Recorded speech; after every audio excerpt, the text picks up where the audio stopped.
Book 5. Insurgence. I still hear you, even though you're so very far away. I still fear you, and all the things you might have to say. I still see your smile, I still feel your kiss. I thought we would have each other till we grew old. I still can't believe that after we put so much love into this, what came out the other side was so cold. I'm still sad, though with you I was miserable, but no longer mad. I forgive you, and even though we both got incredibly burned, I send my blessings and thanks for all that I have learned. Love is never easy, but it should never have been that hard. So I leave you queasy, and more than a little battle scarred. To never more dream those same dreams, to never again be who I was then, ready to save you at any slight scream, until they were turned against me again.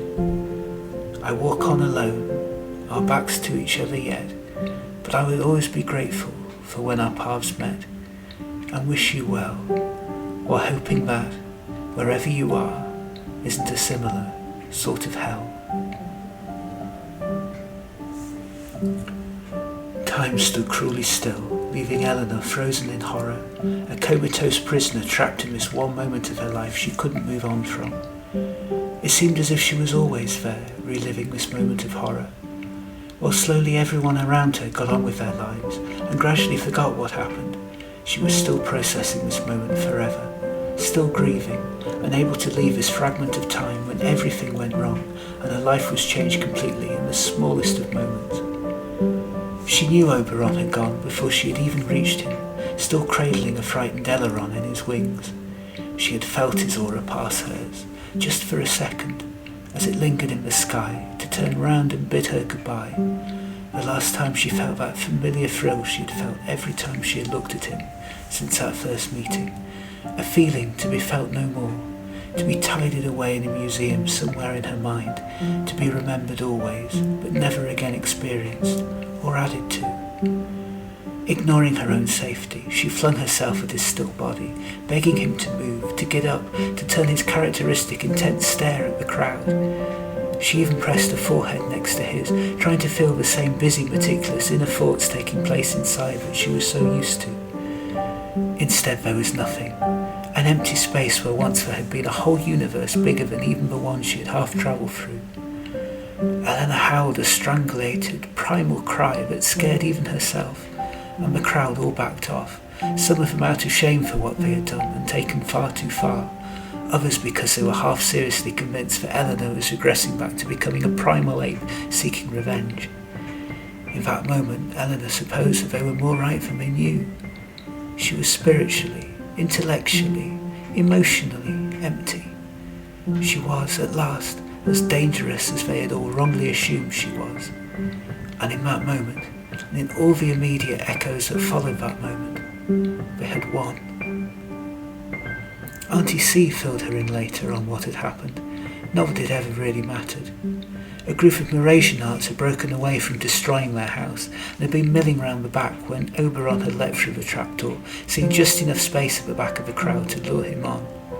They happened to have the digging tools still in their hand and had been mad enough to use them, not even properly processing who it was they had been aiming at. By chance, more than anything else, they had missed Eleanor, a simple blow to the back of the head knocking Oberon out forever. As for why the crowd had turned on them so suddenly, so instantly, it turned out that the daily bulletins had been turned into minute ones on the Universal, frothing the crowd up into a steam of frenzy over what they were up to, that the off-worlders and our accomplices were spies, traitors, undesirables, that they had been selling Mras's trade secrets to the other worlds Mras was at war with, that they were planning to tear down the planet and remould it in their image, when of course that was what they had all been trying to stop. Thankfully the rest of the peace band were unharmed, as our fear had inspired them to come after the three of us in particular, telling us that the Earth girl's relationship with Oberon was unnatural, that our child was a freak, that we had given up all right to being the true heirs of Mras the moment we courted. Having been drip-fed this nonsense across a whole night so intensely, following a year of being spoon-fed these messages in brief, It was inevitable the crowd would come for us, and thanks to the universal being hidden from us, we didn't know, nor was there any record we could take to send on to anyone in power, as Almathea simply wiped it from the universal straight after. Talking to Mrasianarts afterwards, Almathea had even promised the crowds that he would lead this revolt against us, himself, personally, then turned to the town hall instead, where he hid behind his armed guards, fearing our revolt that we were too in shock and unknowing to give. Without Almathea there, and only half hypnotised, the spell was broken when Oberon fell, and the crowd all stopped and didn't raise a hand to Eleanor or Eleanor. None of it mattered in the end. Eleanor didn't know how she and Eleanor got home. Auntie C, she suspected, but it wasn't where her body was that mattered at all, not now she had lost her other half. Now it was her mind that mattered, and where it went after Oberon's death, and where that went was somewhere frightening, full of guilt and remorse and mourning. Death was so rare on Mras, and almost all Mrasianarts who died were so old that they had plenty of warning, and had arranged to have part of their souls and memories pre-uploaded to the Universal so that they could live forever. Oberon, though, had died far too young before he had had a chance to do the same, and Mras wasn't prepared for that. As there was no custom for funerals on Mras, Eleanor had vowed herself to do that one day, to tell her story for other off-worlders to find, so that his name would live on. For now all she could do was to arrange a stilted meeting between the Peace 13 in Oberon's house, as all her friends tried to find the right words to say, and couldn't, while she stared into the distance helplessly. Oberon's family, despite the requests sent via the Universal, would not come to see her. Eleanor wondered if they blamed her for his death, and bore no ill will towards them. After all, she rather blamed herself for his death too. Next, Eleanor used the usual morphing technique to go back into the house she had only ever half expected to see again, and noticed that something was different. For a start, the front of it had clearly sustained a great deal of damage, and it was only a matter of time before the crowd had broken into it altogether anyway. More than that, though, the house was now smaller, the furniture fewer, her possessions less. Everything that had once been owned by Oberon had now disappeared, leaving just the items that belonged to Eleanor and the few meagre possessions Eleanor had arrived on the planet with. It was as if he had never existed. Distantly, Eleanor remembered a discussion she had once had with a Mrasianart of a half about how possessions were so integrated into wage packets on this world that they would disappear after someone died, absorbed by the Universal to save on the mess, he had once told her, and to save the one left behind the grief of sorting through them. At the time, still smarting from her problems on Earth, it seemed somewhat sensible, and the idea that things could be willed out of existence another thing that set Mrasianarts above humans in her eyes. But now it seemed an unnecessary cruelty that left her nothing to show for the soul that had made such an imprint on her own. All she had was some scattered photographic holograms, and even the majority of those had gone, thanks to Oberon's holographic projector being superior to her own, so she hadn't taken many herself, and some treasured memories. Compared to the hole she felt in her heart, though, these fragments were definitely not enough. It all had to be some awful mistake. The universe could not have lost Oberon, she reasoned. It couldn't afford to. It couldn't be allowed to. He wasn't just a force for good in her life, but so many people's lives who just didn't know that yet. He was honest and good and kind and peaceful and fair and loving and brilliant and visionary, and he could have done so much to save not just his own kind but everyone's. And there was so much brilliant that he might yet have, but was never found. After all, she'd had no idea how good a father he would be to Eleanor until he was one. Maybe he would have been a brilliant father to the rest of the universe too. She had always known, back to when she had first met him as a lowly waiter, how special he was, and how far he could go, with or without her by his side, pushing him on to new heights of brilliance. She grieved already for how empty her world would be without him, but the worst part of it was that it wasn't just her world that was going to suffer now. All worlds were going to suffer, because he was not there, slowly moving up the ladder, silently putting things right for people in pain, tirelessly working to unite groups who shouldn't belong together. The grief rolled around in her head recklessly, uncaring about the damage it caused, each wave bringing with it a new form of misery and a new thing to be sad about, to lose her mind over. Anything beyond survival was out of the question now. She just had to learn to cope with it and move on from it. But she couldn't. She was frozen into place, a living still monument to this awful thing that had happened to her. Dispassionately, she viewed herself in the third person, with no energy to feel or be on anything other than autopilot. She viewed herself as a stranger she no longer understood, struggling to go about her daily routine and viewing the world with the same wary eyes of the Mrasianarts around her, when the real her, the real essence of her, had died in Oberon's wings and was buried alongside him. The better person he had made her, a person she feared would never exist again. She felt all her old destructive traits she had tried so long to ignore in his glow coming to the fore again. Her distrust, her anxiety, her misery, her sense of failure, and this time she knew there was no second Oberon to take these things away from her. She wondered, was this fate, or part of some higher plan? If Oberon had been there, he would surely have told her that all Mrasianarts believed in a higher power, and that life was meant for learning as much as you could, until you were so old and so chock full of knowledge that one day, when you'd learnt everything there was to learn, you simply died, and then found a whole new layer of things to find out about in the next life. If Oberon was here, he would be looking on things less dispassionately than her, viewing such problems as a new thing he was being tested on, and had to give his all over to solving. But Oberon wasn't here, and without him she felt that there was no way she could pass this test, which was rigged against her even more than the citizenship one had been. She knew she was doomed to fail it, to understand what the universe was telling her. Human understanding, she realised, was so flimsy compared to the Mrasianart way of thinking. There wasn't actually any certainty to any of it, the way the other 9 species all seemed to view it in their different ways. Belief in one god, in many gods, in accidents of creation, of a writer who created the entire universe backwards. Glubbed Hardis, of a giant monster who regurgitated the universe very, very slowly, Dusius, of the creator who was a rogue robot who had been tasked with creating a world and had got out of control, Mechion, of the otherworldly lawyer who had subpoenaed life into existence as the result of a contract clause, Camelosia, of a Belobrat god with a master plan for all that the other beings kept mucking up, Helisphere. Humans, though, had never worked out one belief system for definite, and belief was the word, unlike a fellow species. So much of human civilization relied on faith, and she had lost hers many lifetimes and incidents ago, and it had left her with nothing.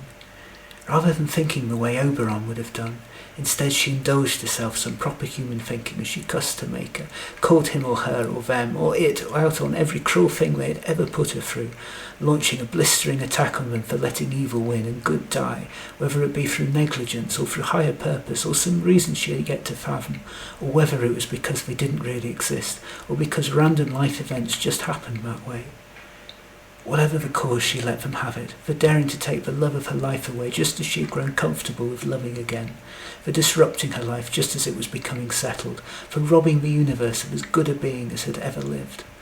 It's not fair, she howled, over and over and over again. You had no right to do this to him, or to me. I would have given my life to you freely and created far less of a ripple in the world. We could have gone together. Instead you leave me here to cope alone, when you know I can't cope alone. Why me? She asked, again and again, to her shame finding herself moving from thoughts of Oberon to her own needs. Why me, when I'd been through so much already? Whatever made you think I was tough enough to bear this? Because if that's what you thought, then you were wrong. My heart may not be as big and as wide as a Mrasianart heart, but it hurts just the same when it breaks. Why me? In the tiniest of voices, flitting through her head, she heard her thoughts of why me turn into why not me in Oberon's voice, and the realization grief is universe-wide and cares nothing for how much grief you've already borne. It just is. But she was not ready to hear the calm philosophical word of a Mrasianart yet, even one she loved, and the planet and its people and their outlook on life had never felt as alien or strange to her as they did at that moment. With a snarl, Eleanor disconnected herself from the universal so she wouldn't hear it ever again, blocking out her ears to its straightforward philosophy. Those thoughts may have brought a Mrasianart comfort, but she was not a Mrasianart, and events had made it clear just how different she was to the rest of the planet she no longer felt like calling home. She missed him so very, very, very much. She missed him more than she had ever missed anyone, and spent more time missing him after he had gone than she had even spent surrounding him in life. She missed the way he took care of her when she felt low. She missed the way he listened when she told him about the old days of her before life. She missed his smile, his warm protective wings, all four of them. Heck, she even missed the crickety noise he made when his emotions changed suddenly, which even after all this time had still felt so unnerving and alien to her, long after she had adjusted to everything else. She missed his voice and choked up afresh at the idea that she would, in all likelihood, never ever hear it again. She missed his presence, even in his absence. Most of all, she missed making plans with him, of looking forward every morning to what came next. She continued to grieve what had been and then what never was. For it's not just all the things you had that will never be that hit you with loss. At least you have them in your memories. No, it's all the things you were going to do one day, and all the things you hadn't even discovered yet, but you were still subconsciously looking forward to, all rolled into one. This constant thread that had tugged across your life so fast and so strong that you never even questioned its existence, until it suddenly snapped and broke in violent, pointless defeat. Everything that was once so full of life was now so empty and lost. All those lost laughs that should have been filling the air were now nowhere to be heard. All those lost memories that should have been filling scrapbooks were transformed into dust. All those lost smiles that should have been etched onto her face had now died, to be replaced by a permanent expression of grief. All that lost love could have changed the world, evaporated. All of it lost, and Eleanor with it, struggling to be found again now that she had nothing to live for, and she had to rebuild herself a second time. A wiser, sadder, darker version of herself that didn't laugh, didn't sing, didn't smile, didn't have any purpose, and didn't know why it was there anymore. She longed to talk to someone about Oberon, someone who knew him well. Alioth and Altair tried, but never quite knew what to say, and she found their sorrow at talking about him, if anything, more painful than her own. Eleanor had tried again to get in contact with Oberon's family, partly to say sorry, and partly to see if they wanted to share in bringing up their grandson. But to her sorrow, if not her surprise, they put the Universal call down on her. Once when she tried using the Universal at Auntie C's house, a stranger to them who wouldn't be recognised, she had got as far as saying, "I'm sorry," but that was all she had managed to get through before being cut off again. Next she wrote long messages to them about how much Oberon had meant to her, how much she didn't want his death to be in vain, how fast Eleanor was growing up, but all went unanswered. In the end, she gave up trying. Suddenly, everything seemed like an ending, after months of enjoying more beginnings than she could name. Now it wasn't just Oberon she had lost.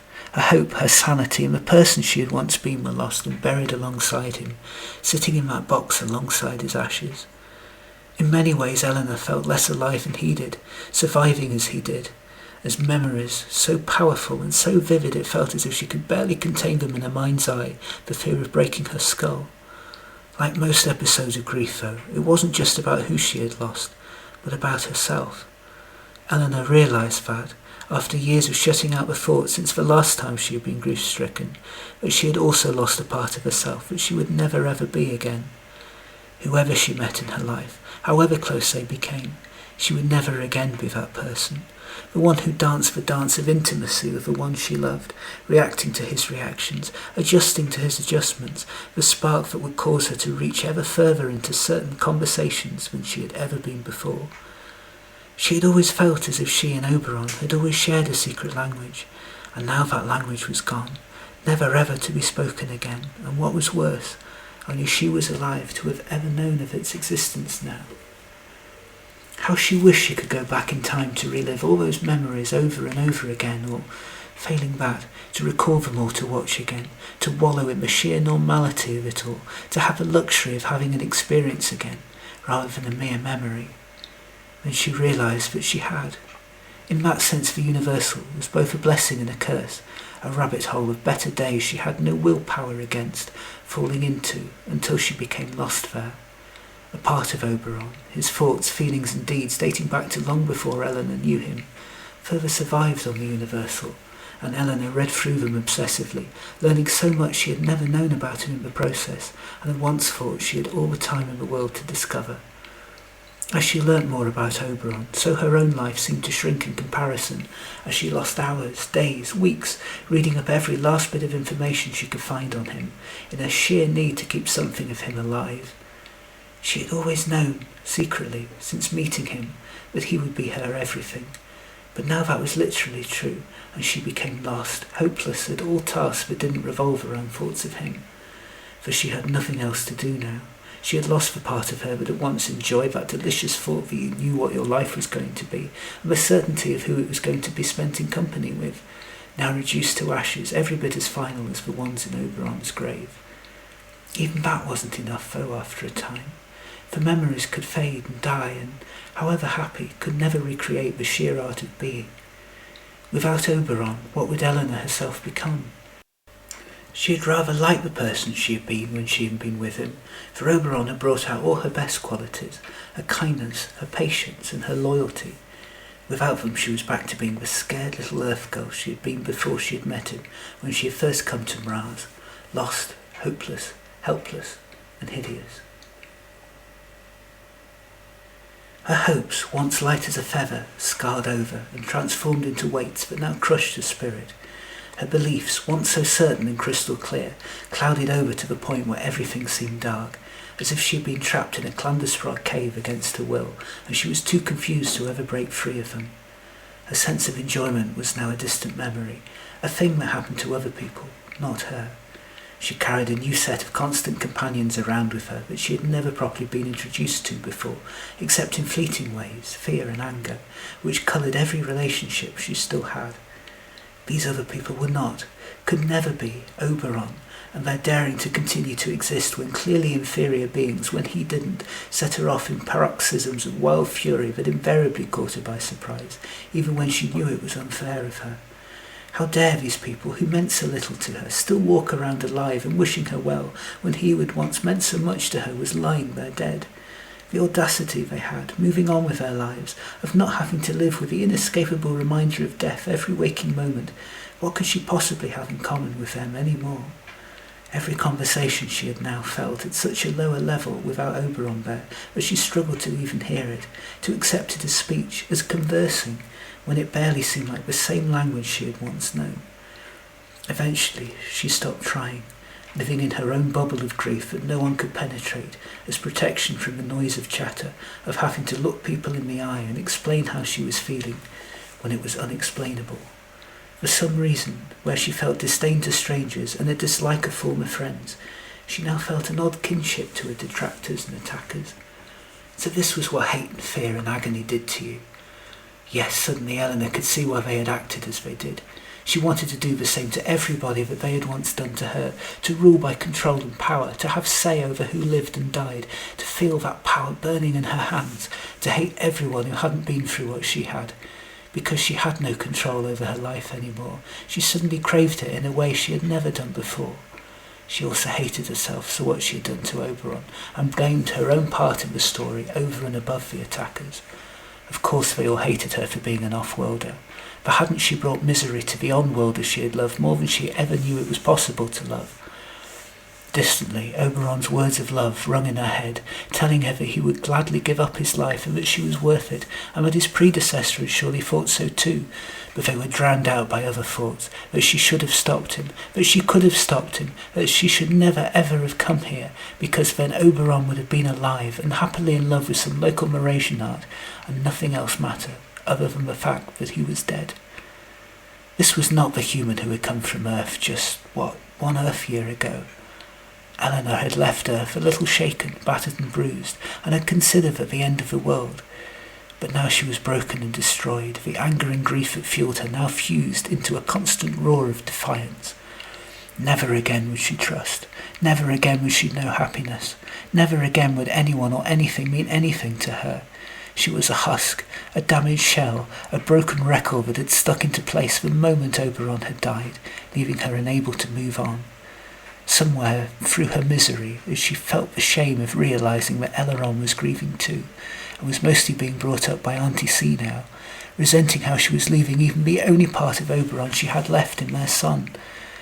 Realising that Oberon would have hated that, and somehow worse, not understood it, or her grieving process pushing other people away, Eleanor hated herself all the more. In one great burst of anger at this realisation, Eleanor flung her own few possessions about their room. Her room, as she now corrected herself, as if trying to get rid of them too, then fell on the floor and howled. She took back all of the hopeful utterances she had ever uttered, every promise of brave new start she had ever even half believed, and berated herself for ever having the audacity to think that life could get better. She would never hope to be hopeful, or dare, or dream of dreaming ever again. Life did not get better, at least not for her. Life was not fair.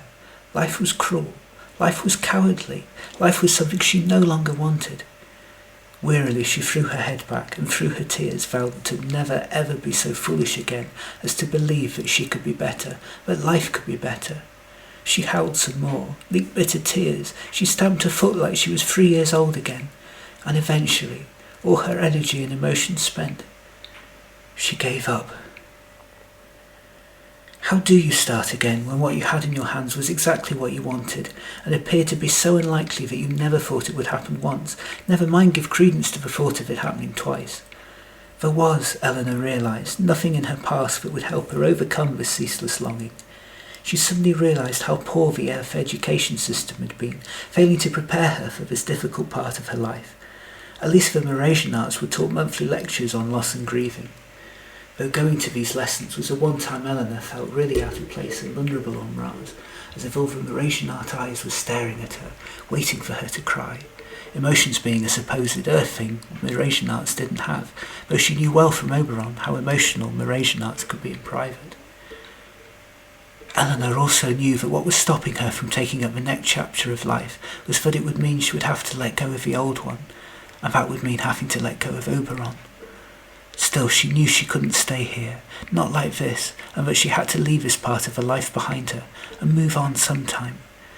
She liked not living in her own head, of refusing to acknowledge who she was, of treating herself in the third person. Finally, one day, when the pain grew too much for her, she told herself that she couldn't go on, and thought what Oberon might have told her to do. She realised that he would have sent her to his favourite teller, hoping against hope that they wouldn't turn her away, despite this being technically illegal. Eleanor had not forgotten what she had been told, and how true half at least of the prophecy had turned out to be, and worried that now it had been wrecked for good, that none of the happy things were destined to happen, because of the huge shadow of the bad. Steering herself, barely registering the walk there, Eleanor found herself back in that familiar shop, and perched herself on that same chair, wearily nodding her head at her universal device for an upfront payment, and staring at the teller as intensely as she remembered Oberon once doing. The gaze was met back, unblinkingly, by the same teller who, in contrast to Eleanor, hadn't seemed to age a day, even for a Mrasianart. Perhaps because it had only been, a month? That seemed impossible. The whole universe had changed after all, and Eleanor had aged at least a century. "You'll know why I'm here," Eleanor said. The teller nodded with such a small nod of her head the younger Eleanor would have undoubtedly missed it. "Then you'll also know that I'm here, prepared for the worst. I know things can't get much bleaker, and it's over for me, but I need to know. Will Eleanor be all right?" To her surprise, the teller smiled, the sort of broad smile Mrasianarts generally only kept back for really important good news. My heart leapt backwards, remembering all the times Oberon had flashed such a smile at me, and how proud it had made me that I had inspired such a monumentally beautiful sight. Eleanor will be more than all right. He will be fabulous. He will live a long and happy life, will bring peace to the inhabited universe, and will inspire billions to follow in his footsteps. Every being will sing his name with love and hope, books will be written in honour of his spirit, and he will be a shining beacon of progress. At this I did something I hadn't done since Oberon had died, and which I thought I had forgotten how. I cried bucket. There is more, the teller said. Oberon's name too will be remembered, and he will be praised as one of the noblest, bravest, kindest souls of them all. Even now, as you consider his death to be a pointless and unnecessary act, he still inspires millions of strangers who will never forget him. All you have to do is be brave, and live. But I don't feel so brave, I muttered. And suddenly, in an instant, she was speaking to me not as herself, but as Oberon, her face morphing, her eyes moving, her voice changing as it became the face I so needed to see right now, smiling his big round smile at me. But you are stronger than you will ever know. Look at how far you've come. Look at how little you have left to go. You can do this, Eleanor. I believe in you. Oberon, I'm so sorry. It was all my fault. Please stay this time. You sister, it was our fear's fault, never yours, never ever. But Oberon shook his head sadly, looking at me with such pity and longing. But you know I can't stay, he said. It's time to let go now. Of all the things that were, of all the things that might have been, to live a new chapter of your long story. But I can't, I said. It's too hard. I know what we were to each other, and I will never have that again. I have nothing without you. We have the most amazing past that ever was in all the 10 planets and their quadrillion years of history, my love. But the past cannot be undone and brought into the present, no matter how much we want it to. You have long and well and long and hard, but do not be sad that we should be together in eternity dimension. And I am with you everywhere you go. You mean I get to see you again? Oberon smiled. Forever and ever and ever. But forever is still a long time away yet. It is time to live your life again instead of waiting for me. I know you can do it, my love. The world needs you. Eleanor needs you. But Oberon, I spluttered, the price of losing you is too high. I'm useless. I can do nothing without you.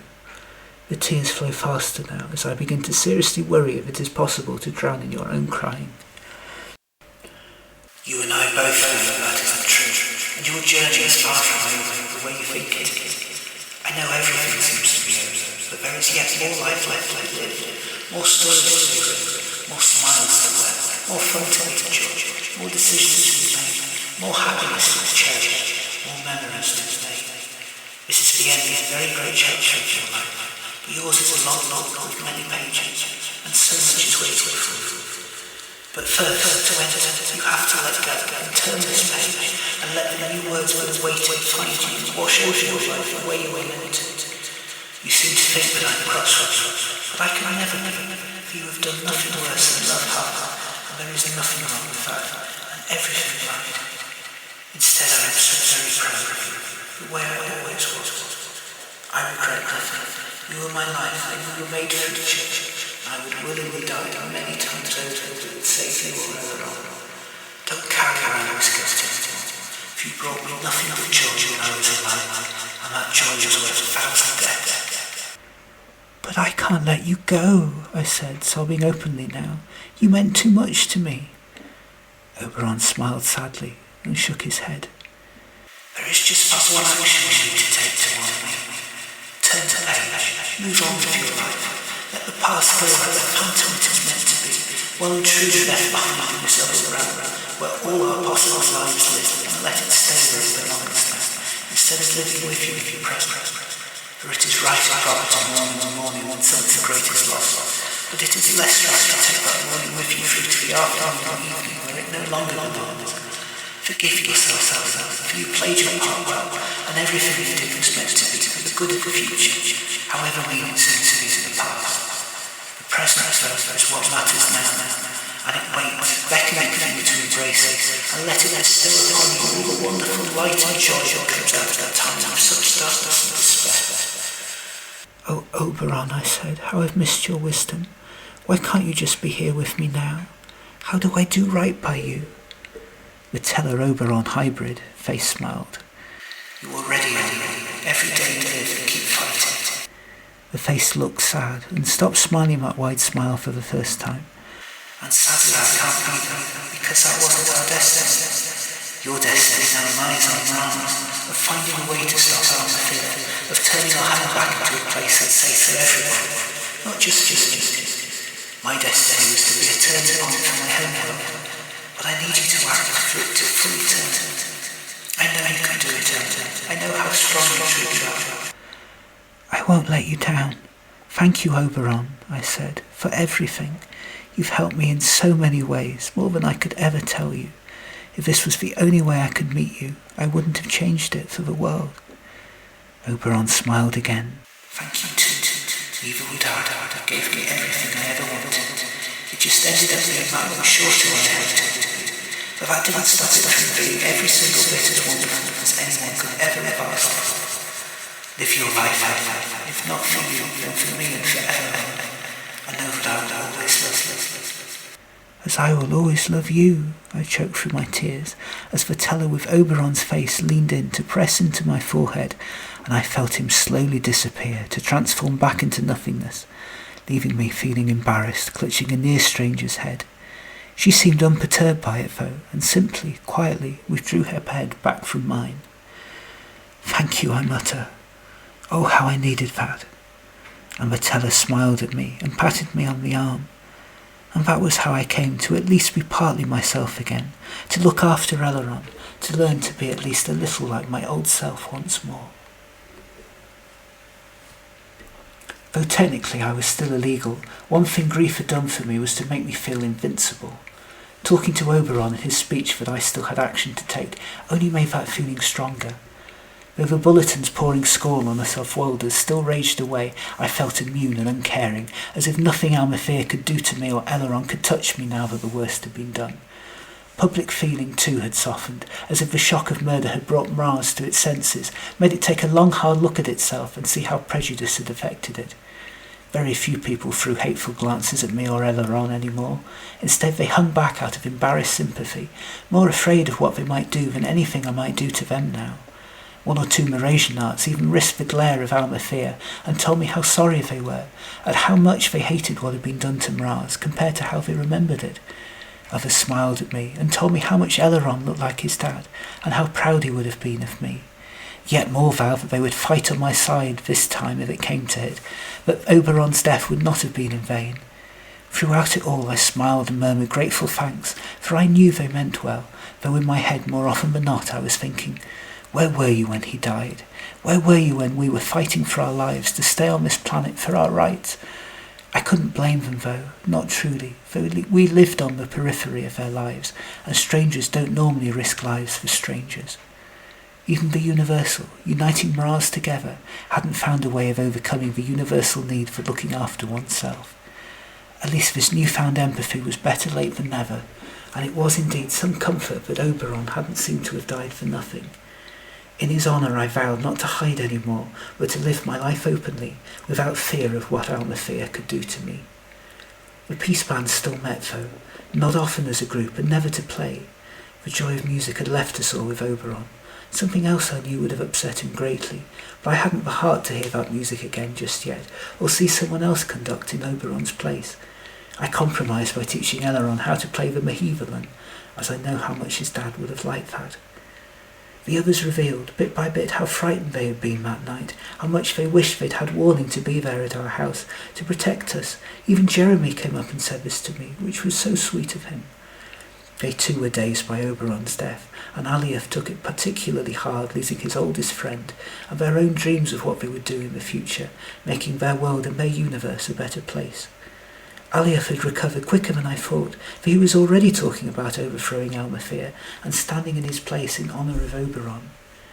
In time, as we both recovered, he came round to visit me, and we spent many times talking through old times, as I learnt many stories about Oberon's early life I didn't know, such as how much he had always wanted children. What a worry that would have spared me had I known. How growing up he was always being told off for being too emotional. No wonder he ended up with a human. And the day he fell into a bazooka instrument and nearly drowned, a bit like an earth tuber crossed with a tin bath filled with nitrogen water. The fact that he had clearly been fated to live and meet me somehow made me feel better than he died in my care somehow. After so long not wanting to hear these stories, it felt good to be reminded of the life rather than the death of the one I loved. Auntie Sue too was amazing. She was always there with tea sympathy and tambourine, taking my mind off things just when I needed it, despite my having been so distant from her for so long. She was brilliant with Eleanor too, and they developed a special bond based on bad Clandusprod jokes and silly stories. She had even taught him how to knit, to build up strengths in his stubby wings. To my shock, I even had a letter of condolence from the Intergalactic Peace Federation, signed by Bertie. It didn't say much, and mostly talked about Bertie's experiences on Mras, but the fact I got it at all was something. A sign of a guilty conscience, perhaps, or a new desire for change. As for my own relationship with Eleanor, it finally healed and grew back again after a period of being absent through grief. One day Eleanor had asked me why I always looked so sad when he remembered so much laughing from the time before, or when I explained that Oberon's death meant that I no longer felt like smiling, and I was too sad. He frowned. But Daddy never liked it when you were sad, He said. Only when you were laughing. So if you want to make him happy, then laugh. I tried to explain to him that it wasn't that simple, that there seemed nothing fun to laugh about anymore, that it seemed frivolous and silly when something so big had happened that I hadn't been able to process it yet. But he just looked at me with his big round eyes and told me that wasn't how he felt. That if a bad thing happened, that meant you had to laugh 1,000,000 times harder, because life was made up of so many cycles of ups and downs, that there were always good times after something bad happened. But just because sadness existed, that didn't mean happiness had become extinct. Just dormant. You could tell that he had been studying Mras's volcanoes that term on the Universal, and that he had been proudly talking about all the giant Earth ones, so much bigger than the ones on Mras. I hugged him tight, telling him that his dad would have been proud of him, and that he reminded me so much of Oberon, after which he looked sad and cried, leaking unusual nitrogen tears, something I hadn't known he could do. This seemed ironic after him telling me to be happy, but it also felt right. So, after a month of avoiding the topic, we held each other then and sobbed together, no longer distant from each other in our despair, vowing that now, whenever something got us sad, we would try and make the other happy, but that it was all right to be sad too. Thankfully, he had little or no memory of the night it happened, and I intended to keep it that way. But sometimes I wondered if he was just saying that to take a layer of grief away from me, to cause me less pain. For occasionally, when we were around more than one or two people, he would get scared in a way he never had been before, and ask me if we were safe. The worst part of it was that I didn't know if we were, though as time went by I felt more and more comfortable outside. Mras had lost its taste for revenge, and the shedding of one lot of blood had seemed enough. Of course, Almathea still tried to harm us. Without full access to the Universal, we could still get memories and anything educational, but had no access to anything political, or Almathea's steady stream of messages. I didn't know what the bulletins said each day, but I knew from Aliath and Altair's families that he still talked about us, and all the ways we were harming Mras. There seemed to be less of an appetite for it amongst the Mras population, though, after seeing how far they had been pushed before, and the small handful of Mrasianarts who did genuinely blame us for all their woes were largely held in check by the others. Needless to say, too, the big war that King Almathea had promised had never happened. No ships had been turned away, and as far as I knew, no outside world ever showed any sign of knowing anything about the declaration, which had only been intended for local ears, to inspire a wave of patriotism that never really came. The other worlds were a threat only in Almathea's head, and were of no import in the real world. The BCBC still talked about how well Mras was doing too, at constant odds with the messages Almathea was giving every night. He was lucky so few Mrasianarts still listened to it after he made hearing it illegal. He was still trying to pass laws to have us deported and to ban all off-worlders from ever stepping foot on Mras again, perhaps so that he could blame us for everything that continued to go wrong on the planet in the future, even when most of it continued to be made up. Legally, he still carried the weight and power he always had. To an outsider, though, he was clearly losing his grip over the population, who now openly muttered about his policies, even if they weren't yet given to overthrowing him. He also never quite looked himself from what I heard. His speeches weren't as strong as they once had been. His words were slurred, his thoughts distracted, his sentences drifting off into nothingness. As if now that he had broken us, he had got all he needed, and he was in power still out of habit. Still, though, Almathea was king, and had all the power, including a new initiative to deport us. Within a week or so, he said. Somehow, from somewhere, Oberon, my subconscious, I somehow got it into my head that, despite living on a world with a universal in it, communication had been our problem. But Almathea only feared us because he didn't know us. After all, the only time I had seen him in person was at the head of a baying mob, and I knew now how that felt. As much as I didn't want to, I felt really strongly that I had to talk to him, to find out why he was doing what he was doing, so that we could stop it. The question, though, was how on Mras was I going to get to speak to him alone, and would I be brave enough to come face to face with a person that already killed one of us, and might kill again?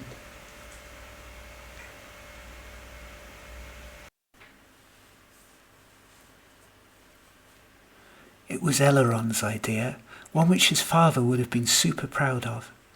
He had been taking a course on Mrasian law via the Universal and found it fascinating, asking me all sorts of questions that I confess I didn't always have the answers to, the way his father would. I learnt up on it too, discovered some very interesting details indeed. Apparently, when the Mrasian law was debated, such as the upcoming one about our deportation, it was open to all members of the public. It was also a long-standing tradition that in order to stay neutral, the Prime Minister, now of course King, would stay on their own in their office until a verdict by his party had been reached, whereby the clerk of the office would come and get them so he could pass the law. As it happens, most Mrasian debates took mere minutes, and there was no reason for any delay. But still, as many planets did, they stuck to the outdated tradition long after it had served its purpose. However, traditions were there to be broken, or at any rate used for new purposes by new eras when people were oppressed. What's more, the debates were televised live on the Universal, giving us a last precious chance to get our point of view across to those who had only access to the Universal. All it would take, pointed out Eleanor, would be someone to ask enough intelligent questions to take the floor long enough for me to visit Almathea. And after turning down Eleanor's request to do it himself, I knew just the Clandusprod for the job. Auntie C wasn't sure at first. "I don't see it would do any good, dear," she said soothingly as she knitted me a comfort blanket in a lovely shade of roulette. "I mean, we know he's a monster who doesn't listen to reason, and he's going to deport us all one day, inevitably. I think we just have to face it that our days here are numbered and hope that no one else gets hurt. I have full Clandusprodic confidence that things will work themselves out on their own, in time. The more we interfere, the worse it might get for us." "Please," I asked her, "one last try, and after this I give up, I promise. But Mras is our home. We have to do something, or this beautiful planet will be closed to everyone who doesn't look or think like Almathea." "But my child, you know what happened to Oberon. Just think what might happen to you." "I don't think so," I said. "You've seen how Mras has reacted to Oberon's death. If there was another incident like that, I think there'd be a full-on riot. Almathea isn't stupid. He knows that. He'll probably lock me up, but that's no great loss if he's going to deport us all anyway. And we need someone to put our point of view across one last time, to tell it the way it really is." "Well," said Auntie C, knitting furiously by now, as she always did when she was nervous, "I'm not at all sure I can play my part in proceedings. I mean, I'm awfully shy, and I get tongue-tied sometimes. What if I can't think what to say? What if all my words fail me? What if they give me an answer I can't understand? Why, it's just like the tongue, vigorous free when—" No, I said, cutting her off. "You'll be fine. I have total faith in you, Auntie C. Please come and help me. That way I know in my heart of hearts that I'll have done everything that I possibly can to honour Oberon and his memory." After that I hurried away to Alioth with Eleanor, bidding him a teary goodbye and leaving my son in Alioth's care, where I knew he'd be safe, and passing on a quiet message to my Mrasianart friend that Oberon would surely have wanted him brought up by him if there was any way to keep him on the planet. After all, surely being born on Mras gave Eleanor certain rights that even I didn't have. As was so often the way nowadays, Alioth wasn't alone. For safety he had Jeremy and Brenda with him. Naturally, Jeremy wasn't too happy about my plan and squeaked at me not to go, but to my surprise, Brenda insisted on joining me. "I'm shocked by how easily the Belobrats have been seduced by Almathea," she said to me. "I mean, we are the most intelligent beings in the universe after all. We should have been the first to see through his lies. They'll not deport me now our planets are such good trading partners, even though I don't really want to stay here if most of my friends go home. I'll never dare to lock up a Belobrat, though, given what I could pass on to the Intergalactic Peace Federation. So what do we do?" The deportation debate in the government building was in full swing when Auntie C. Brenda and I kicked the doors in and walked in.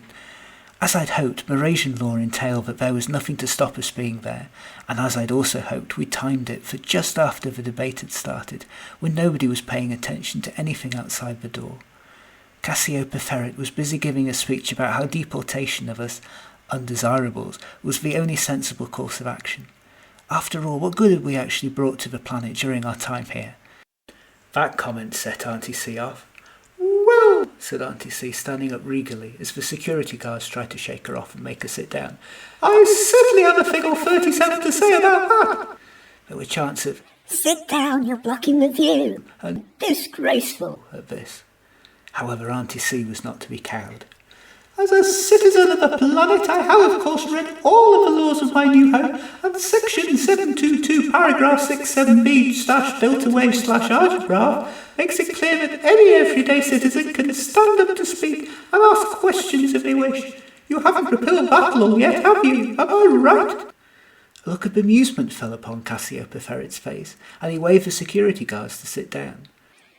"There's no harm in asking questions, as long as you agree with our answers to them," he said. "Proceed." "And the deportation can't go ahead until all questions raised by members of the public have been answered, correct?" "Naturally." "And anyone who asks a question will not be molested, delayed, or otherwise prevented from asking that question until the points have been made fully and the person asking the question has shown that they have finished by sitting down." "Correct," said Cassiopeia Ferret, looking less sure of himself. "Good," said Auntie C, waving her arms to us as a signal to move, and settling down for a long sit, making sure to face the camera. "Now, this question brings up matters that relate back to when I was a little Clandusprod back on Ziggeraspree, little knowing what clan I would be placed in. I was, you could say, the person that will hitherto be known as the first party." "Brilliant," I said to Brenda. "A filibustering Clandusprod. Auntie C will be able to delay them indefinitely." She grinned. By the time we get back, she'll be up to the 1000th party with no signs of stopping. Hoping that a Clandusprod filling up so many of their precious debating chairs had successfully distracted the guards, I seized my chance, and Brenda and I tiptoed through a door and down the corridor, which isn't easy when you're a Belobrat used to making noise, but somehow Brenda did it. The last time I had been here, it was via the back door, and it took a few wrong turnings before we finally reached a door that was regal enough to surely be where King Almathea waited. Well, he would just have to be waiting a bit longer now, that's all. "Are you scared?" whispered Brenda. "Petrified," I admitted. "But I have to do this." She smiled at me, and I was suddenly so grateful that she was there, for all the intergalactic friends I had made. "You," I asked. "I'm a Belobrat," she said simply. "We can do anything." But the slight shake in her voice belied her words. We paused outside the door, gathering our strength. "This is for you, Oberon," I thought, while without ceremony Brenda kicked the door down. "He's here," she said simply. We had clearly taken Almathea by surprise as he sat on his throne in his cosy office, watching events unfold on the telescreen. The last time I had been here, the room was so full of speeches, I hadn't really had time to take it all in. But now that it was nearly empty, the scene I saw shocked me. If I hadn't known better, I would have said I was back on Earth. The heating, the lighting, the colour of the room itself, and the way it was decorated with what seemed to be a shrine to Earth gangsters, outlaws, criminals and despots. Almathea's writing was plastered over everything, as if he'd been making notes about all the criminals he had read up about. Al Capone, Billy the Kid, Napoleon, Hitler, Stalin, Pol Pot, David Cameron, Boris Johnson, Margaret Thatcher, Ian Duncan Smith, Donald Trump, Liz Truss, they were all here, the worst that Earth had to offer. Everyone who had ever tried to make the system work for their own evil ends, to bring themselves power they hadn't deserved, to make themselves rich. Had it not been for Almathea's round Mrasianartness, I would have sworn that I was in the palace of some dictator on Earth. And who had paid for this redecoration, I wondered. The wallpaper certainly didn't look cheap. Acres of money piled up around Almathea, as if his greed had directly sprouted them into being. Almathea himself was sipping what was clearly some earthly alcoholic beverage out of a very earthly tankard, with several others discarded alongside it, bedecked by posh-looking robes and a crown, all things exclusive to Earth, amongst the 10 planets. 2 Earth guns were propped up behind him on the table. A box of cigars lay outstretched beside them.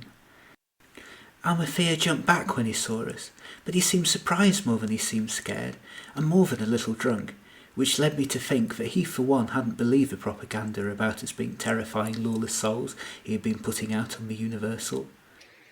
Yes, was all he said as I stood over him. Somehow he didn't quite seem himself. A combination of the alcohol and the speech he was about to make, I supposed. I gazed at him with the impenetrability of a Mrasianart combined with the impunity of a human. "You know who I am," I said, "though I know you have done your best to make sure we have never met from the moment I arrived on this planet. Well, here I am." and he said nonchalantly. His smugness was staggering. "You have taken everything else away from me. I have nothing else to lose now, so I have come to see you, to talk, to find out why you've persecuted us so, why you turned out the way you did." you mean you're here purely for revenge? That you are a true human indeed, driven by emotions and unable to see the bigger picture? "No," I said. "Actually, I'm here for a very Mrasianart reason, for knowledge, precisely because I can't see the bigger picture, and I need to know it. I want to know why you have persecuted us off-worlders so, all of us. Why do you see us as such a threat? What did we ever do to you?" He sat back in his chair and grinned at me.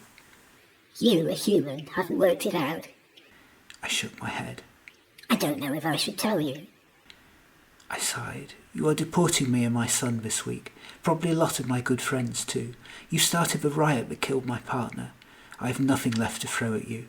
You have nothing left to lose. But I just had to know. Why did you do this to us, to Oberon?" Almathea looked at me squarely, as if judging whether what I was telling him was true or not, and in a flash, as if realising that it made little difference telling me or not, his demeanour changed. It was as if he had sunk back into being a little boy. I did it directly because of you, specifically you as a human, but all of you off-worlders as well. I've read up on what the human race is like, greedy, prejudiced, superficial, horrible in so many ways, and that's just your own kind. You would have destroyed my world, my home in time with your profit margins and your power plays, your looking the other way when people suffer. Don't deny it, that's what Earth has been like every generation. Before I found my calling in politics, I was a teller. Not the best Mras ever had, it's true, but good enough to see what was coming after the human race made contact with other species in that wretched collection of lies, Endurance. Competition, capitalism, monopolies. Why, as a planet with no real economic system, Mras wouldn't have stood a chance against you. Other planets may have had the resources to fight you in time, the Clandusprods and Mechions with their technology, or the Belobrats with their diplomacy, or the Camelosians who just about still have a bit of an army. But not the Mrasianarts. We only had our minds and our deep thoughts and our philosophy, and that's not enough to outsmart tyrants with guns and greed. We would have let you in freely, allowed you to learn from everything we had, and then you would have done the earthly thing you always do, and sold it all back to us at a much cheaper rate. Our planet would have sunk into chaos and catastrophe, ruined by individual human greed. We would have become a minor version of Earth, struggling to copy human corruption and greed to match you. We would have lost all our wisdom, all of our spirituality, our whole way of life. I shook my head. "But don't you see, that's only part of the human way of life, one that's already outdated and disappearing thanks to endurance. We were a tiny species before, one that fought against ourselves because we felt small and insignificant against the backdrop of space. But it's not like that anymore. We have world leaders who at least try to see the bigger picture, to find our place against the other 9 species. The human race is getting better as we grow up. A lot of Earthlings are spiritual too, and could have learned so much from Mras and paid handsomely for it too. Why do you think I came to Mras?" Out of greed, said Almathea. To take things from us. Oh, I admit you're much scrawnier than I expected, but I learnt long ago that even though the human race seems small, they can still cause a lot of trouble. "What about all this human decadence?" asked Brenda, waving her limbs around the room. "Just as the human race is trying to grow up, to explore and settle on new planets with an open mind, you decide to grow down to the level they used to be at, to use up everyone's money." Almathea smiled, a very different, chilling Mrasianart smile to the warm smile of Oberon. I did my research. Someone was always going to exploit the system. It might as well be me than some human. One of you was always going to come here and take us over. We were like sitting algebraists waiting to be taken over by you. At least this way I can learn greed from the best, and do it to you first, to stop you doing it to us. But we weren't, I almost screamed. We're not like that now. We want to live in peace, equally, fairly. I wasn't here to overthrow you or take advantage of your planet. Oh, said Almathea, sneering in a most un-Mrasianart way. No, I was here to learn, to better myself, I said. I came here to be more like a Mrasianart, to start a new life among people I admired. Then you hated your own kind so much you left your own planet, said Almathea. And you dare to come here to lecture me? No, I said hopelessly. It wasn't like that. I came to start a new life on a new planet because of me. It was nothing to do with Earth. This was going wrong again. Almathea had a way of twisting your words against you. Brenda backed me up. So you got into power for your own ends, to kick us off your planet, instead of setting an example? That's not a very Mrasianart thing to do. We can't afford to be Mrasianarts the way we were, hissed Almathea. We would have been taken advantage of by everybody. Yes, even you Belobrats, even though you're the easiest to corrupt, even more so than the humans, who wouldn't enter any pact with me, or the Mrasianarts, who I thought would have been glad to join our cause. You Belobrats, though, you were easy to flatter and pay to look the other way, even though the Intergalactic Peace Federation is on your planet and meant to monitor such things. In no time at all we had control of the Federation and the BCBC. It was like taking candy from an algebra. All it took was some cakes.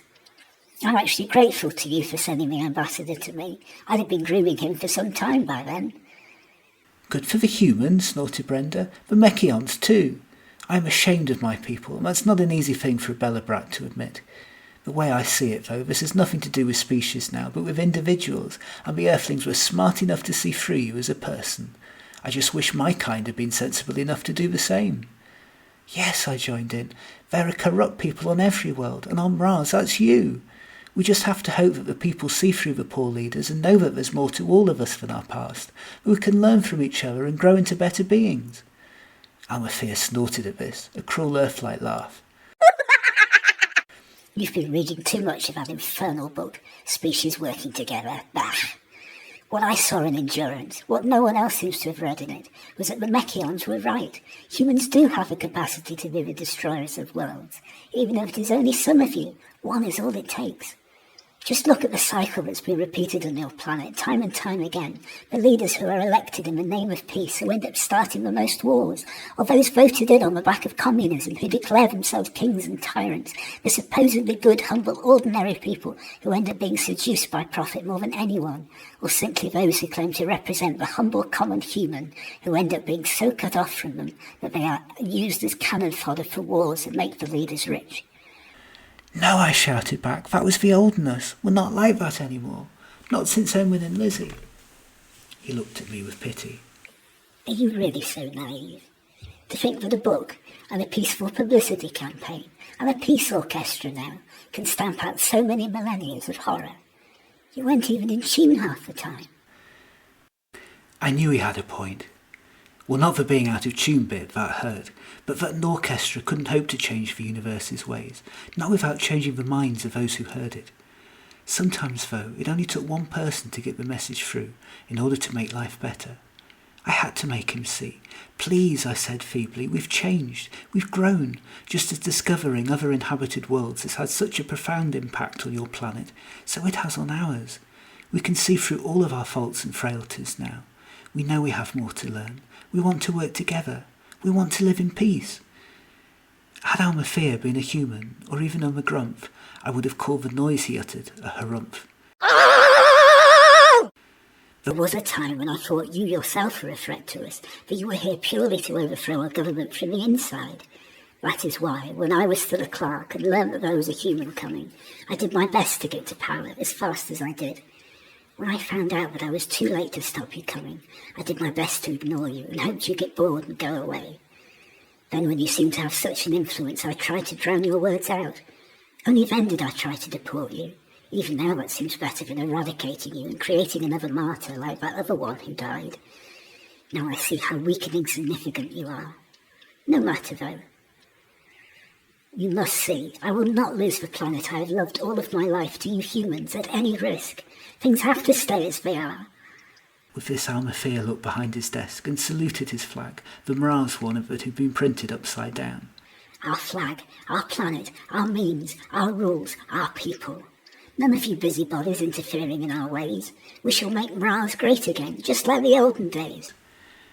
Brenda cut in. Belobrats know of your olden days too, that they were too filled with warfare and destruction and environmental collapse and egotism that made even us blush, even if it didn't last for very long. They were sad times for everybody who wasn't in control. Let Mars be what it's meant to be, a kind, friendly, open planet, full of learning and knowledge, open to everyone who wants it, and the reason I came here in the first place. I joined in. Don't you see? We're all connected, if only because we're all alive. What would you rather have? Peaceful trading partners, or dead planets where everybody's dead because of you? But Almathea wasn't listening. Instead, he was still muttering something about protecting us at all costs and cradling his flag. I tried to choose my words carefully, aware of how on the edge he seemed, and figured I was better off being the calm, rational one. The Earth you talk about, that was a planet you knew then. Things change. We are all one family now, a wide, glorious family made up of many colours and races, including some new ones like my own offspring. Ideas of competition and fighting don't exist the way they used to, because we are free to travel and mix, to be whatever we want to be. We don't belong to one place anymore. We all belong everywhere. There's a big wide open universe out there, open to everybody. Don't you see how brilliant that will be in time, when we have 40 worlds to live in, and 40 races mixed across them, all of them, each of us living with the best technology and philosophy and diplomacy we could ever wish for? If you cut Mras off from the rest of the world, then you are the one putting your planet's future at risk, not us. You'll be forgotten, unable to have access to all the technology and healing and knowledge and trade and arts of other planets, of all the good things they have to offer. You're only seeing the bad and fearing it, and reacting to it is only going to make the bad things more likely to happen. We don't want to take over your identity, or make you our slaves. We just want to live here, and we want to pass on what we know, every bit as much as what we want to learn from you. Almathea? Almathea? But he wasn't listening to me, or even looking at me. He was just staring at the flag, and muttering about how he would keep you safe. I tried again. I know now that you aren't a monster, that you have reasons for what you do. But please, can you at least see that I'm not one either, that none of us are? That I want to live here because I've grown to love Mras every bit as much as you. I don't want to overthrow it. I want to live in it. I want my child to be brought up on it, because I love it here. Please let us stay. No, he said weakly. I can't risk it. Humans are sneaky. They say one thing when they mean another. I'm a teller. I see these things. When did you have that vision? Brenda asked kindly. In your youth, when the idea of other planets was new? He nodded. But it is still right. A Mrasianart is never wrong. I joined in, not with the data he has, perhaps not. But what if your data is wrong? What if we really do want to share what we have with you? That we really have changed? Almathea stared at us uncomprehendingly. Had we got through to him? How I hoped so. But at this point 2 guards rushed into the room, followed by an out-of-breath Auntie C. I'm trying to stop them, she panted as the guards seized me by the shoulders. But they guessed what we were up to. Please, I yelled after Almathea as we were hauled out of sight. Please think about what we've told you. But Almathea wasn't in the same universe as us, never mind the same planet. He just stared blankly ahead, unseeing. Oh, Oberon, Eleanor, Mras, everybody, I'd failed you. Figuring that it was now a lost cause, I gave in and came quietly with my captors, thinking miserable thoughts. We'd come so close, and I'd been so sure it had been the right thing to do. If only I'd had more time, and maybe got here a bit earlier, before Almathea had got so drunk on power. Literally, perhaps. But now, was it too late? We were escorted home under armed guards. Armed? Whispered Auntie C. Mras is famous for being the only planet of the 10 to have never had weapons. What is happening on this planet? To my shame, I noticed that they were imported from Earth. I tried to speak, continued Auntie C, to tell everyone what's happening here. I think the cannon's got us all. They would have seen me being hauled away at least, just for asking questions. That's so against the Mrasianart way of thinking, that they must have revealed to someone what was going on. It was worth a try. We did our best. Well done for trying, Miss Brenda. We gave it a good shot. Thank you, I said to both of my companions. At least we know now that there was no more we could have done. Before the turning where their road in the swamp led from our house, Cassiopeia Ferret walked out of the shadows over to us. I don't know what you've done to our beloved king, he said. But rest assured it won't work on me. I shall carry out the instructions he gave me, and now that the law is passed, deport all of you off-worlders in the morning when your shuttles arrive. Don't even think about escaping before then. There will be an armed guard placed outside your places of residence at all times. We know how sneaky off-worlders can be. What did you two do to Alethea? Hissed Auntie C. Brenda just shrugged, knocking one of her guards over in the process. He seemed to go a bit mad, I replied, or drunk. I don't think Mrasianart constitutions are used to alcohol. The guard next to me turned round to speak directly. Your hybrid child, he said, spitting out the words, will be returned to you. With that, we three were separated.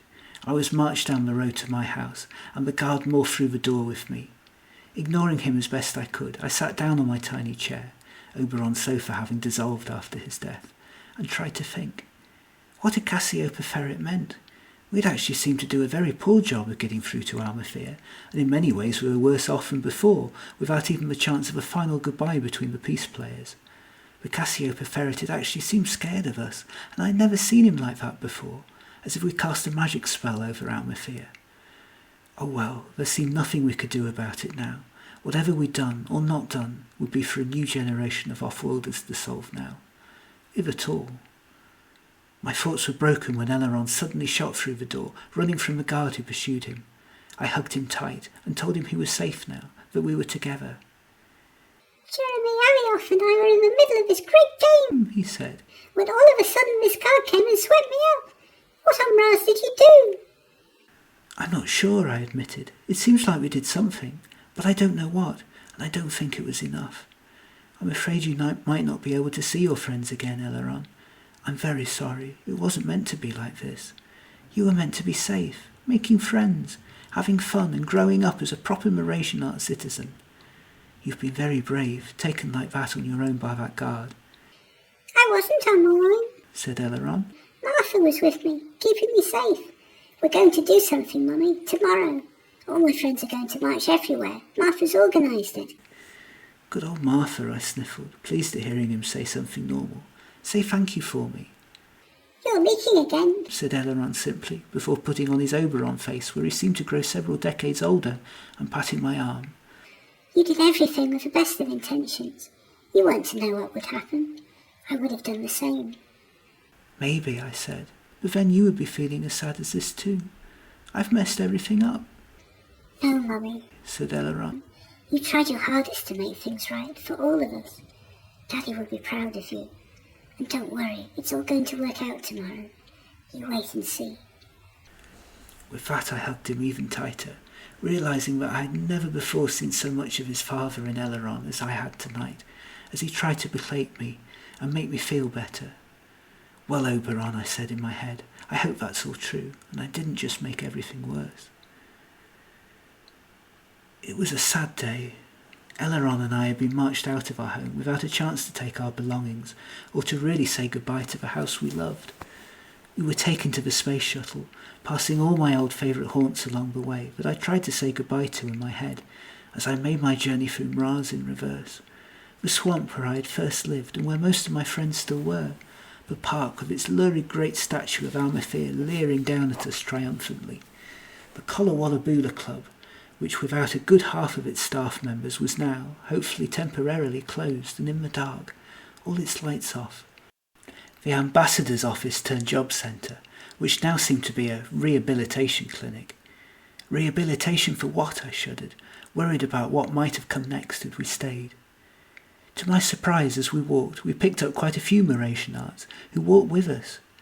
At first I was scared, worried that they might start taunting or insulting us again, and that they were on Aletheia's orders.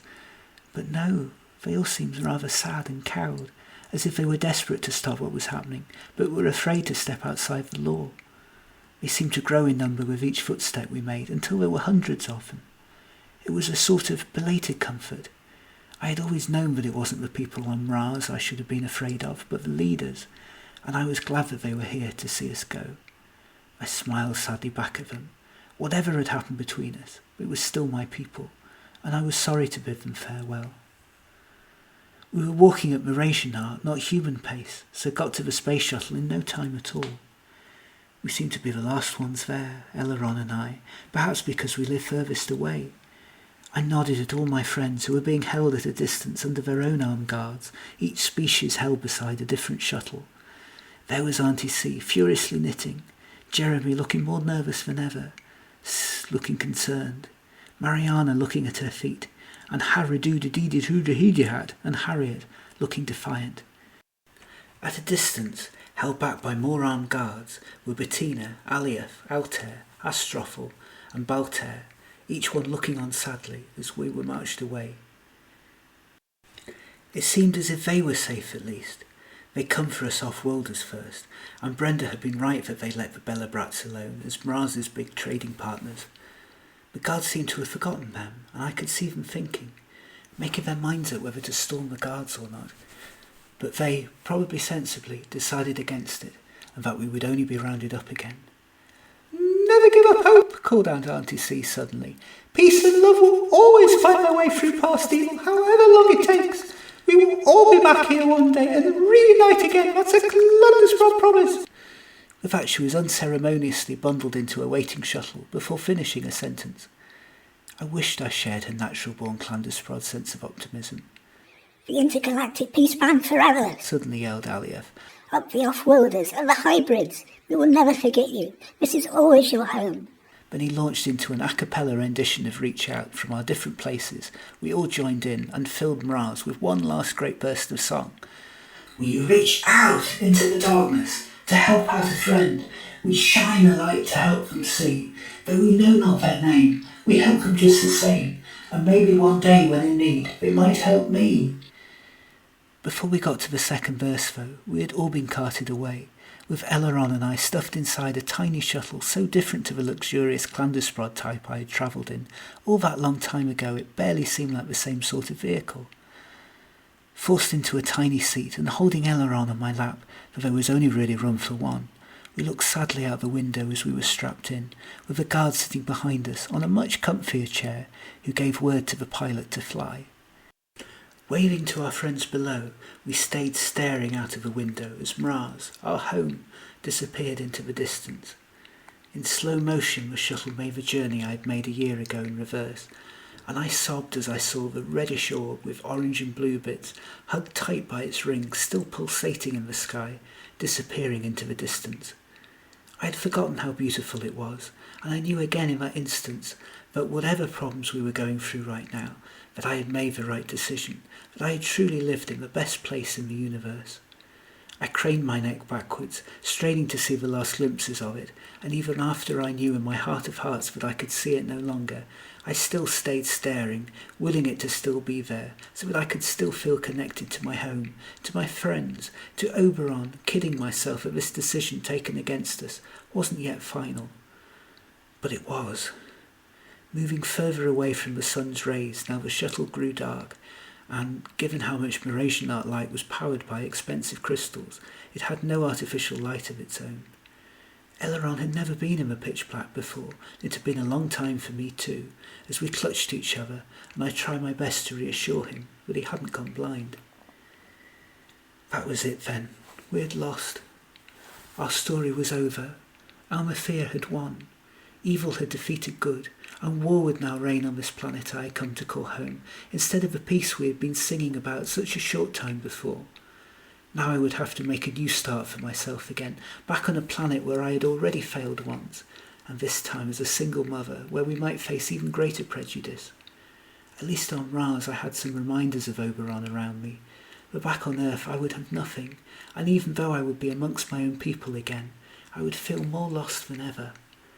Without Oberon, I had already gone back temporarily to becoming part of the person I feared. Without Mras to keep me strong, I worried now that I would regress all the way, and my life here had all been for nothing.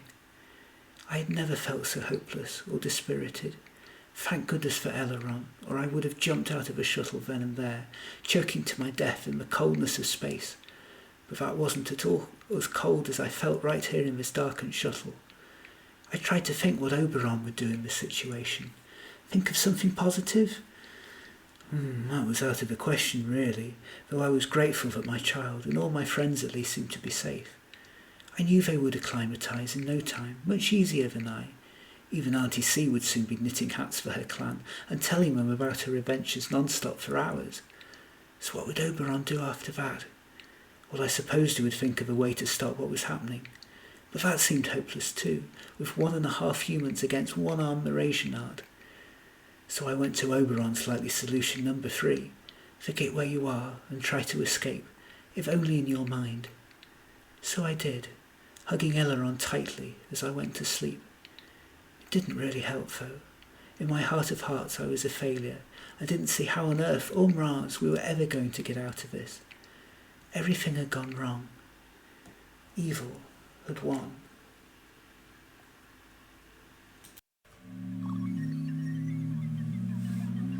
By the time I stirred, we were a few hours into our flight. Not much by intergalactic standards, but enough to have allowed Mras to fade away in the window to the teeniest, tiniest of brown blobs. I could no longer see the details, the glorious shades of the planet, or the beautiful sunline casting down on our old home. Suddenly it looked just like any planet did from far away, boring and lifeless. I looked over at Eleanor and wondered what he was thinking, as I cradled him in my arms. His Mrasianart wisdom had been such a comfort for me last night, but did he really think all the things that he had said to me, or was he just saying it because he knew it would make me feel better? Did he secretly blame me for what had happened to his father and him? Would he grow up hating me for the sequence of events I had unwittingly caused? But no, that was my old earthly way of thinking, and I would have to think more like a Mrasianart if I was to get through this. After all, I had learned a lot about myself and my species during my time on Mras, more than I had ever expected to, and hadn't that been why I had travelled all this way in the first place? In some ways you could say that I got more out of this trip than I'd ever expected to, all that long time ago when I had been coming the other way, not sure what my new life would be like. Trying to think more like Oberon would, I searched in vain to look for the positive. Maybe Eleanor would benefit from having been brought up on 2 planets. And maybe my family wouldn't be quite as angry with me if I had their first grandchild with me, even if he did look a bit different to how they had probably been expecting him to. Poor Eleanor. I only hope that this wouldn't scar him for life. What must he be thinking? And was that humming sound back again, so like the shuttle, but different? Was this what happened when he was anxious, or worried maybe? Looking at Eleanor more closely, I was surprised to find he was singing and humming quietly to himself.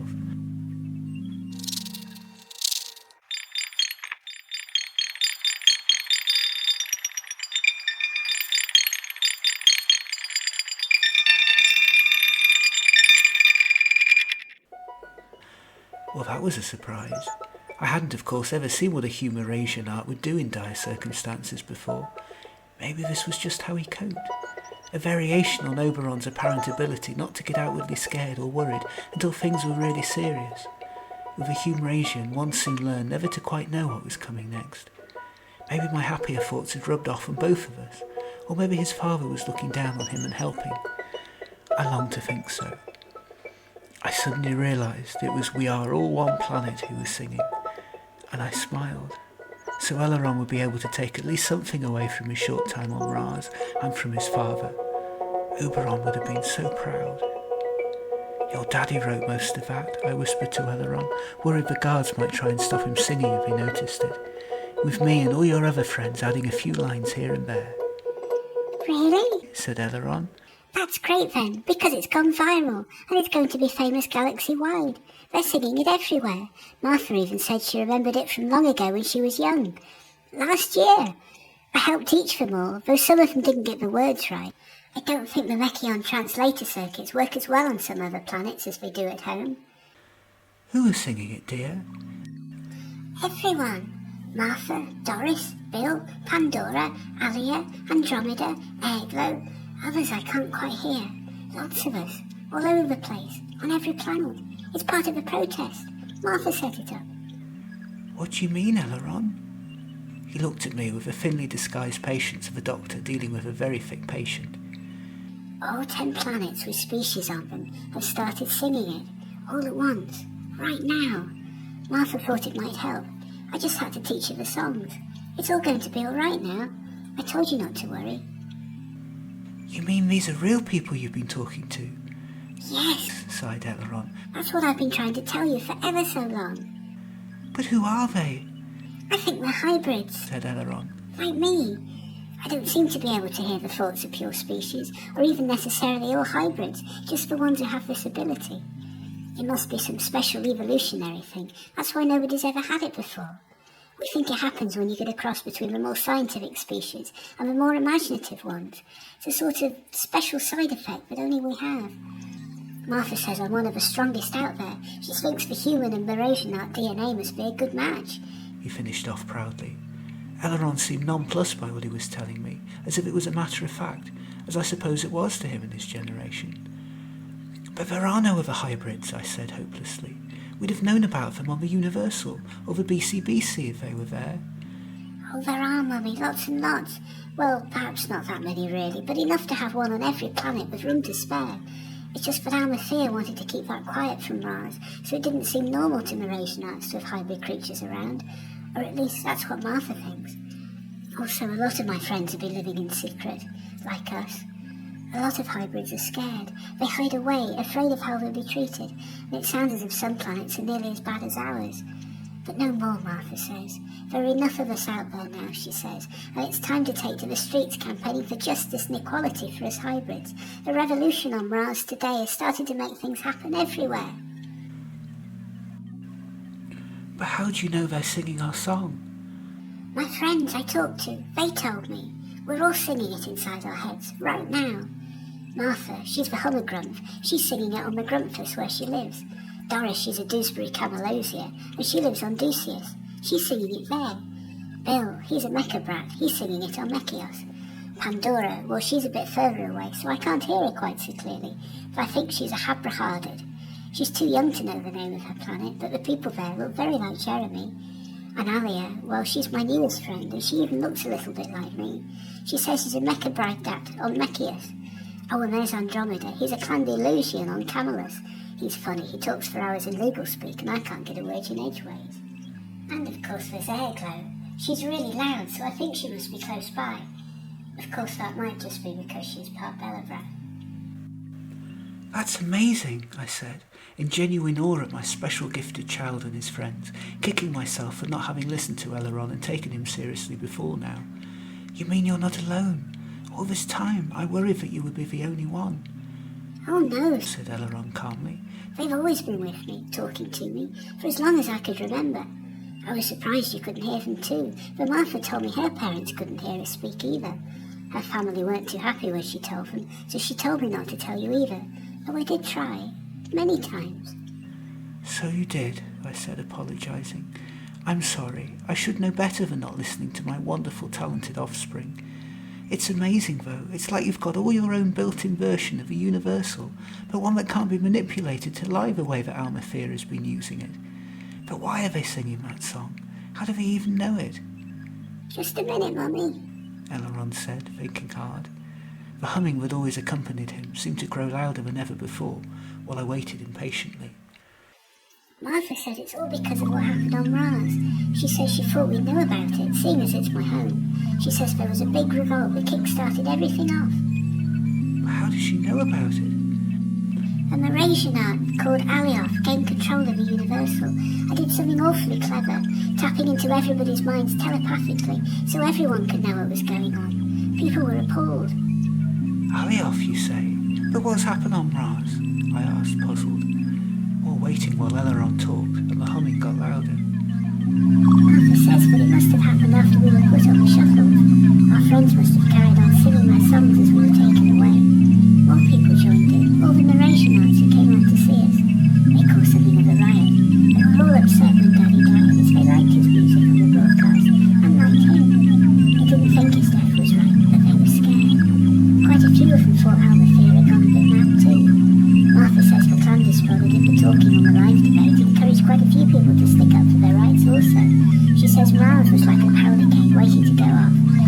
of that last burst of singing as they saw us deported with their own eyes to set everything off.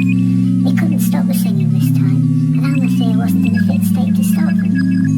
Oh my goodness, I said. Has anybody heard? She doesn't think so. They just carried on singing as they walked home, until they were joined by more and more Mrasianarts who were ashamed of what they had done to us off-worlders. There were so many Mrasianarts in the end, all of them cross at our king, that they ended up marching to the statue in the park and pulling it down. Then they marched on to the town hall and overthrew him. It didn't take much resistance, they said. The guards just looked a bit miserable about it and let everyone walk on. Almathea wasn't in a fit state to stop them, and after he made himself king, he made sure that no one else could give orders but him. Nobody had told the guards to keep us out, so they were forced to let people in. Then Alioth asked for access to the Universal and spread the news out to everyone who hadn't heard, communicating using some special technology. Like that time during our citizenship test, I said. Clever old Alioth. I had to explain to Martha what a king was. She thought it was such a funny idea. One person being given so much power over so many. She said it was the opposite of the way things should be. What happened to Almathea? They said he seemed to have gone a bit mad. He was on the floor inebriated when we walked in, and he didn't say anything to them. He just sort of stared blankly ahead, clutching a flag. He barely seemed to notice them at all, just murmured something about how he's always feared this day would come, that it was all the fault of the off-worlders, who weren't even on the planet when the revolt happened, and how he felt a bit sick. They don't think he'd moved for a whole day, so they put him in one of the makeshift prisons he got ready for us. I started thinking, trying to piece the story together. That would be the Earth drink. He didn't seem himself when we saw him. I don't even know where he got it from. The Belobrat traders in return for those cakes, maybe.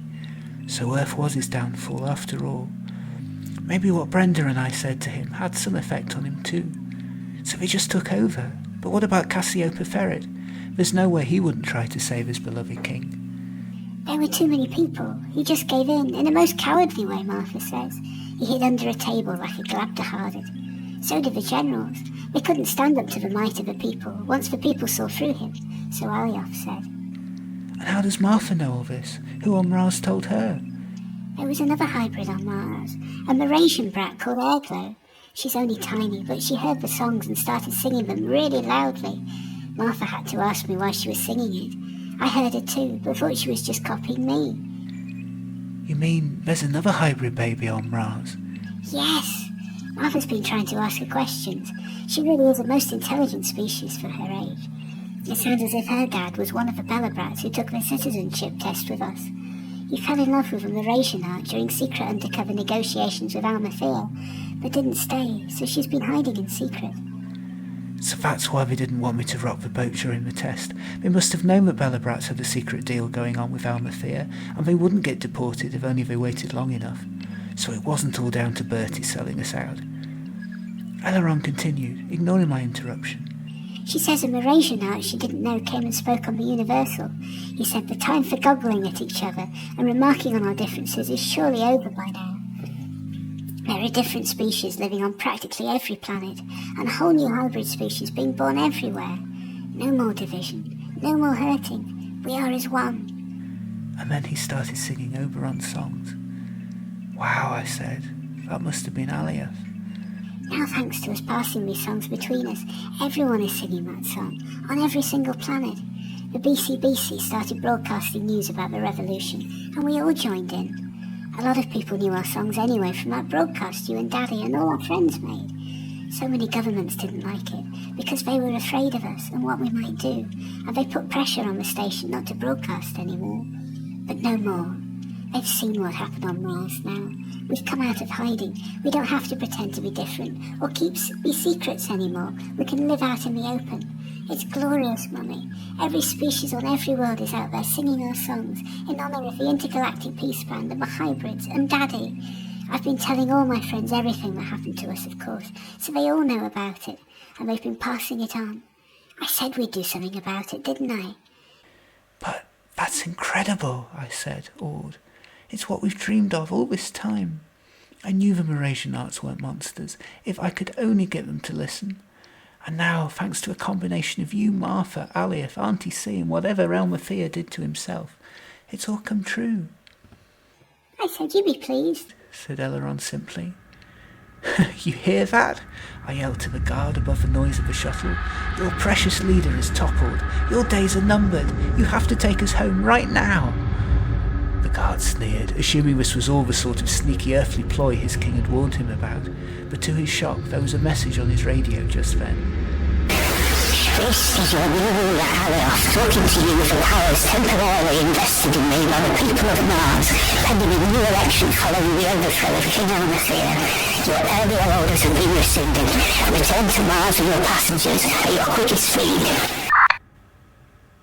Is this some kind of trick? Spluttered the guard, but he changed his mind when he heard the Mras anthem playing, to the sound of thousands of voices chanting, "Down with Almathea!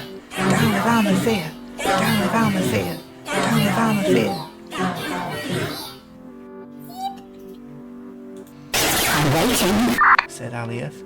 If you want to keep your jobs at the same pay grade and not lose, say, 5 stories from your house immediately, I suggest you turn around right now. Hours later, there we were, standing on the shuttle terminal again, reunited with all my friends. Unlike the last time I had landed on Mras, there were giant crowds of people waiting to meet us, cheering. There was even somebody official there too, Alioth, temporary Prime Minister, who greeted all us off-worlders with plentiful handshakes, hugs and forehead presses. He had a special hug waiting for Eleanor. Alongside him, Brenda, Altair, Ertroffel and Baltair greeted us too, grinning wider than I've ever seen Mrasianarts or Belobrats grin before. Behind us, the telescreens were playing endless, wonderful, beautiful scenes from the BCBC, footage of all 10 planets intercut singing. We are all one planet, and we're only 28 billion light years apart. Belobrat, Clandusprod, Human, Mechion, Dewsbury, Camalosian, Magrumph, Habridad, Glabdahardit, Mrasianart. And there they all were, every planet, every race, every species, every hybrid species, and there were a lot more of them than even Eleanor and Martha had quite realised, all of them out there singing, for peace. In that one moment it felt as if Oberon hadn't died in vain, with everyone singing his music. Well, our music, as he liked to keep reminding me. But it wouldn't have happened without him, and everyone brought together with one goal, peace across the galaxy. It was a truly beautiful sight. Look, Mummy, that's Martha, said Eleanor, tugging at my sleeve as footage of McGrumpfus's town square appeared on the news. There she was, looking most humanoid, with a tiny skeletal body, but with antlers growing out of a forehead that were half of the size of everyone else around us. And I think that's Doris. A ginormous reptile, still dwarfed by all the Dewsbury giants around her, but visibly different, suddenly came into being. I couldn't believe it. All these creatures, including so many of them brand new to the universe, all singing our songs. It was our turn to be hugged, and by the Prime Minister, no less, as he reached down to snuggle Eleanor. I hear you've been busy, Alioth said. You and your friends. In the few hours since Almathea was overthrown, I've been inundated with messages of solidarity from all 9 planets. Yes, said Eleanor simply. I'm glad everything is fixed now. Adults make such an unnecessary fuss about everything, always trying to cling on to the past, long after it stopped being the present and the future arrived. I hear you've been busy too, I said to Alioth, receiving my hug. However did you manage it? Alioth looked a bit shamefaced. I'm not quite sure myself, to be honest. We were singing to make ourselves feel better when all these other Mrasianarts started singing too. I asked some of them why they were joining in when they hadn't before, and they said that they'd all remembered the Intergalactic Peace Band performers and that it had made them think. Oberon's death had really got to them and made them think that maybe Almathea's words couldn't all have been right. When they heard Auntie C talking so passionately about what Mras had meant to her and everything you had all been through, and then heard about you being deported, they had to come and see for themselves how you were being treated. Before we quite knew what was happening, there were hundreds, maybe thousands, maybe quadzillions of us. It was their idea to go down to the government building and take down Almathea. I think they felt there were enough of them outraged at last to do something without fear of reprisals. You mean it worked? I asked. Mars were on our side after all, despite those messages against us on the Universal. Alioth continued. Yes.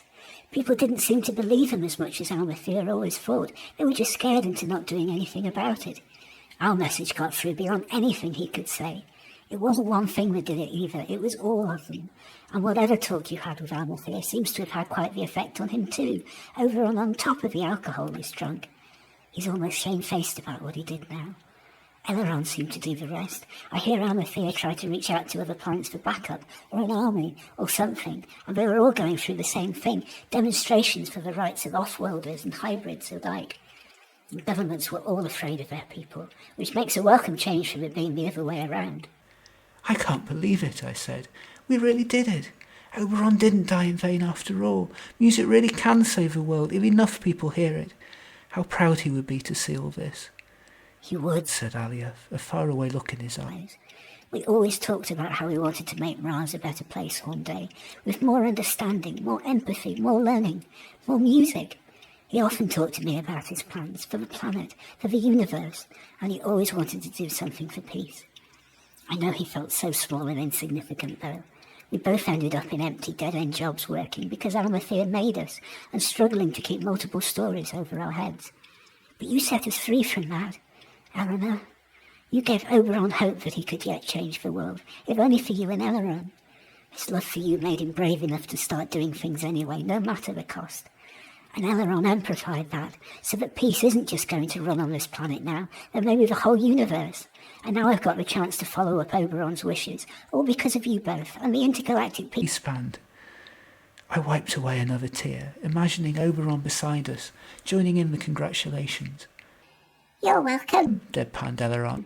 Now if you'll excuse me, I've got to go now. With that he ran off to play with a figure who was waiting shyly at the terminal, hiding behind the legs of her Belobrat and Mrasianart parent. Eglo, called Eleanor. So that's what you look like. I've been trying to picture you. Eleanor! She squeaked happily as she gathered his wings in her arms and danced. I know you anywhere. They grow up so fast, dear, said Auntie C, walking up behind me from her shuttle, beaming all over her head. Why, in no time at all you'll be hearing the pitter-patter of tiny human Mrasian Belobrat feet, and a lot of them too, I would imagine, given how many feet those three species have between them. Oh, Auntie C, I said, running up to her and hugging her, tears in my eyes. I still can't believe what's happened. Nor me, dear. Are you and Eleanor all right? Those guards didn't mistreat you? No broken bones, contusions, labour pains? No way, you've already been through that one. No, I laugh. I've honestly never felt better in my whole life. I think the same for Eleanor too. Isn't this fabulous? Just what Oberon would have wanted. Yes, indeed, he would have been so proud. Let's hope that peace is here to stay this time, and all 10 planets can truly live in peace and harmony after the false story of endurance. The universe has seen now what happens when we try to grasp power instead of sharing it. Things have to change now. Do you really think it will? Or is that just Clandusprodic optimism talking? Asked Alia. Oh, I believe it, said Auntie C. I knew something good would come of things in the end. It had to. We are getting kinder and more peace-driven with every passing generation, as the old ways of jealousy and prejudice and anger and greed die out. We know we're not alone in the universe anymore, and we know not to be frightened of each other and fighting for our needs. But if we put everyone's first instead of our own, then everyone benefits. I knew the young would put things right, the way they always do, through their courage in speaking out and not tolerating old ways, though I wasn't expecting it quite as quickly, I have to say. And then the next generation come along and put the things right that they didn't get right. And then the next generation, and so on, until somewhere down the line we end up with true peace.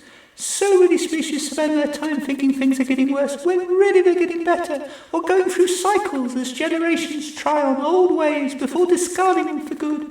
Just think what your parents went through, and their grandparents before them, and the Mrasianarts, and all the generation before that, how all the things they had to put up with and tolerate are allowed in society no longer. The youngsters always have an unerring sense of what's right in every species. All of the time I've been looking to my elders for change, to the establishment in charge to fix the mess it was in. But all this time I've been looking the wrong way. To them, this brave new world isn't something to save, but something scary, something that was here to overthrow their nice, cosy world and disrupt the system they had got to work nicely for them and double their statues. This brave new world we now lived in was in fact scary to them, so they scuttled back to their old world where things were cosy and safe and manageable, and they tried to control it more and more, even though it no longer reflected the wider world the rest of us lived in anymore.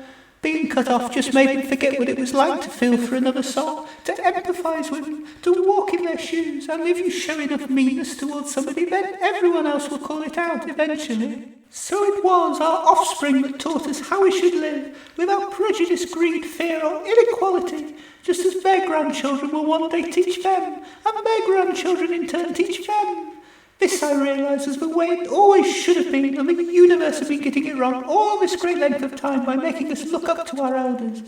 We have to believe that the universe can and will get better, but evolutionary we are going forwards in terms of people and their morals, as well as our technological progress. Well, I thought it's never too late to learn, even in a universe this old and this big. Anything that makes us reach out to others makes us better, whoever we are. Human, Belobrat, Clandusprods, Mrasianart, we are all better working together, not apart. So I bow to the youngsters, and I hope they teach this old timer a thing or 37. Alioth smiled at Auntie C's latest outpouring, the sort of thing she always did when emotional, and then interrupted us. If you don't mind, I'll need to go in a few minutes. I'm wanted back at the town hall for the election results. I'm standing for the newly created Oberon Remembrance Peace Party, with Jeremy as my running mate. We're using most of the things he mentioned to me in his manifesto that never got used when he tried to run against Armathea. I'm going to reopen our borders to off-worlders, increase trade deals, stand down the army, create an intergalactic rather than a universal, so other planets can benefit from our knowledge, and our tellers can be paid to spread their wares across the galaxy. I'd love to have you and all my off-worlder friends go back to giving lectures at the town hall, so we can learn all about your cultures and planets, properly this time. Have I missed anything? Oh yes, put music back in our schools where it should always have been. No guarantee that I'll win, of course, but the people seem to want me to stand, and I think today proves that it's more than time for a change. All planets have a left in politics too, after all, as well as a right. That's fabulous, I cried. Oberon would have been so proud of you. Really though, Jeremy is your running mate. Yes, I was surprised too. I asked all the off-worlders before you came if they'd be interested, and he said yes. His shuttle hadn't got very far out of Mras when he physically fought back, forcing his guard to take him back to Mras.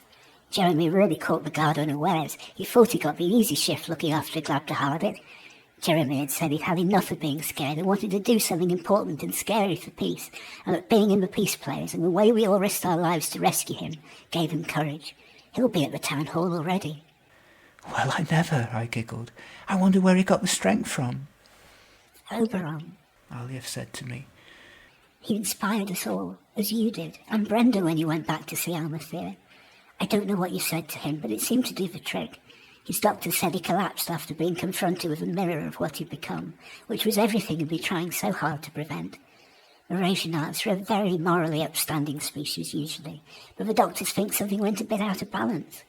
As you know, most Mrasianarts tend to keep their logical side and their emotions in check, but they think Armathea had too big a logical side. He couldn't get past the logic that humans always use to kill and destroy. He didn't have the imagination to see that things had changed for you after Endurance. To be honest, I don't think the Earth alcohol helped his paranoid side much either. Poor Armathea, I said. I almost feel sorry for him now. I think that he suffered from the age-old Mrasianart problem, overthinking. He so terrified himself by reading stories about the worst kind of Earthlings that he forgot to read about the best. His fear has been gnawing away inside of him so long he lost all contact with reality. Maybe the human way is best sometimes, to feel instead of thinking logically, because with the wrong data those thoughts might not be as logical as you think they are.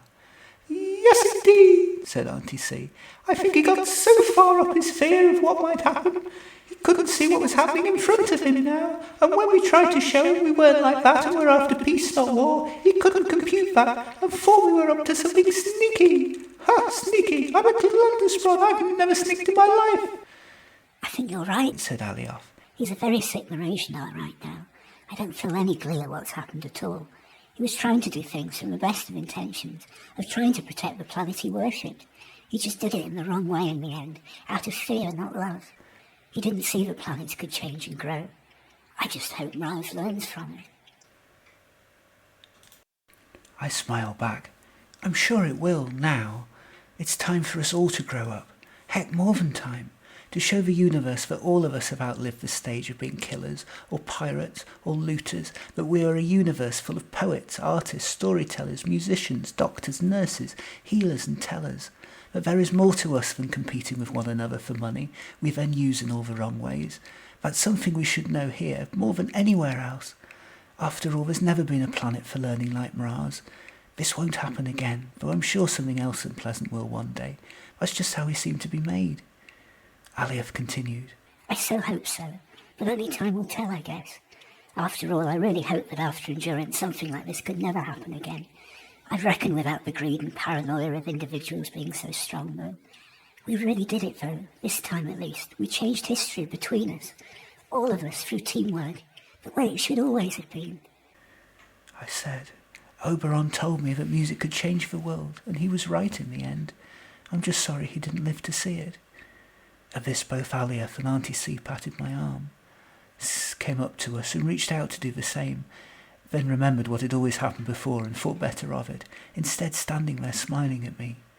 The others all walked up to us too, and we had that great big group hug we never thought we would get to have again, just like we used to have before band practice or citizenship tests. Only this time there were no more rehearsals, no more tests, nothing to do except enjoy the fact that we were free on the best planet in the universe. For one brief happy moment our family were all back together again, all 12 of us, plus Eleanor and his new friend.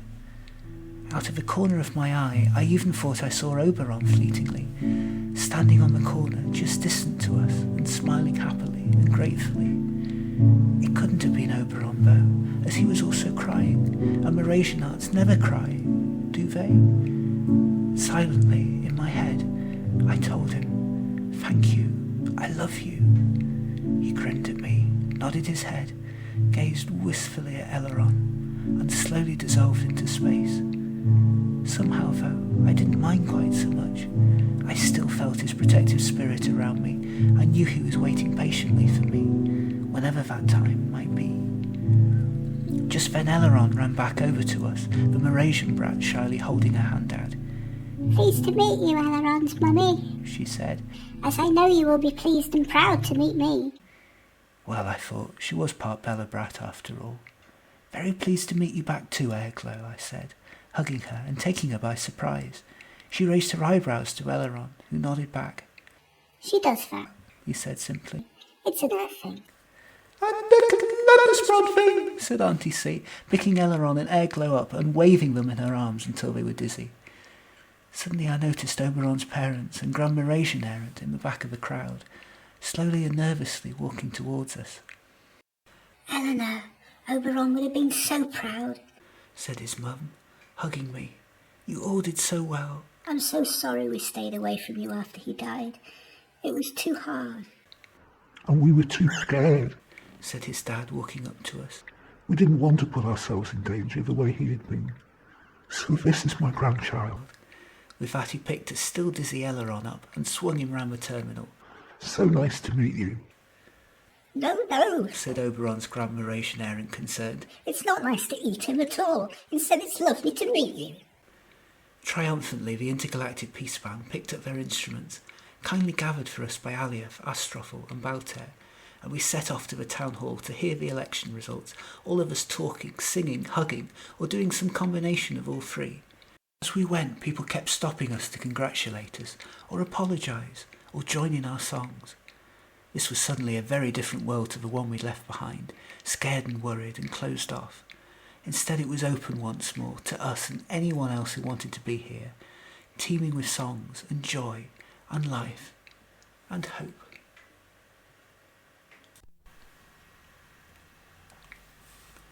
Time hurried on, full of such joys and wonder we hardly knew where to go or what to do next. Before long it was the first anniversary of Oberon's death already, and so many of those who loved him had gathered at the newly built Oberon Memorial Fountain, one that fitted in perfectly in between the restored busts of Human Enwyn and Clandusprod Lizzie, to lay... what was it exactly? Eleanor had asked once and been told they weren't flowers the way she'd been taught about Earth, which were too impermanent for permanent times of loss.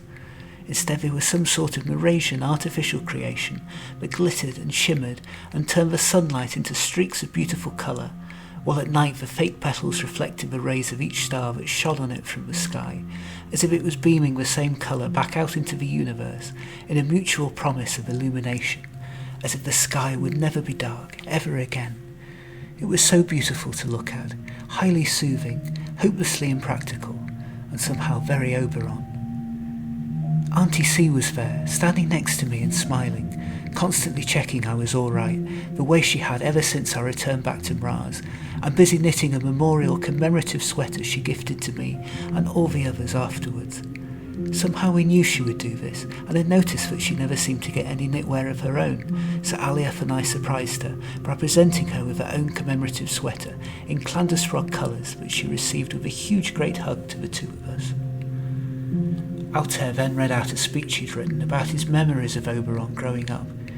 Oberon's mum and dad were there, clutching each other while their eyes kept involuntarily glancing to the graveyard behind, where Oberon's Mrasian grandparent now lay. Oberon's statuesque eyes turned at our request, so that they gazed down kindly on him. The rest of the Intergalactic Peace Band were there, all of us gathered with our instruments, ready for a last blast of Reach Out as we readied ourselves to say goodbye once more. The Earth Ambassador, returned to his job alongside all the other ambassadors, was there also, flanked by various peace delegates from round the world he'd spent most of the day introducing me to. He had been promoted and given a lot of work to do alongside the other ambassadors as Mras had opened its doors to more and more off-worlders. There too was Alief, inducted in 10 months ago as the Mrasian Prime Minister of the Oberon Memorial Intergalactic Peace Party, but was still very much riding high in the polls, and, so Brenda boasted to me, the most popular party Mras had ever had. Well, she would say that, given that she was their new universal spokesperson. Jeremy too was there, in his finery, having just come from his intergalacticable in the governmental building where any Mras citizen with any problem was welcome to come and speak to him. He was admired and loved for his way with the people of this world, and his courage in standing up for their rights against other planets. And there was Eleanor, dancing between our legs with Airglow, and all of his close telepathic friends who had travelled all this way just to be with him for the anniversary. There they were, Humrasianarts, Mrasianbrat, Hummergrums, Dewsbury Camelosians, Mechabrats, Habrahardits, and Mrasianarts, all running round and playing together freely and openly and peacefully, if noisily, the way it should always have been, making the rest of us smile through their thoughtlessness, youthfulness, and sheer joy at being alive, new species the universe had never seen before, but who suited it so well. Letters, notes and gifts from well-wishers from all around the universe were decked out too, laid out in front of a fountain. Even the Universal carried a special tribute that day that had made me cry, the source of so much of our misery, now paying homage to Oberon. But why not? Things were all so much different now. After all, I had come to know Almathea much better after visiting him in the care home, and he no longer seemed the scary soul he had been on the telescreens. Now he was just a frail old Mrasian, not quite sure why people were so afraid of him, and grateful for visitors. I had visited him often, and had almost come to think of him as a friend now, one who was always asking after Eleanor, and asking me about people back on Earth, telling me how much he'd always wanted to travel there.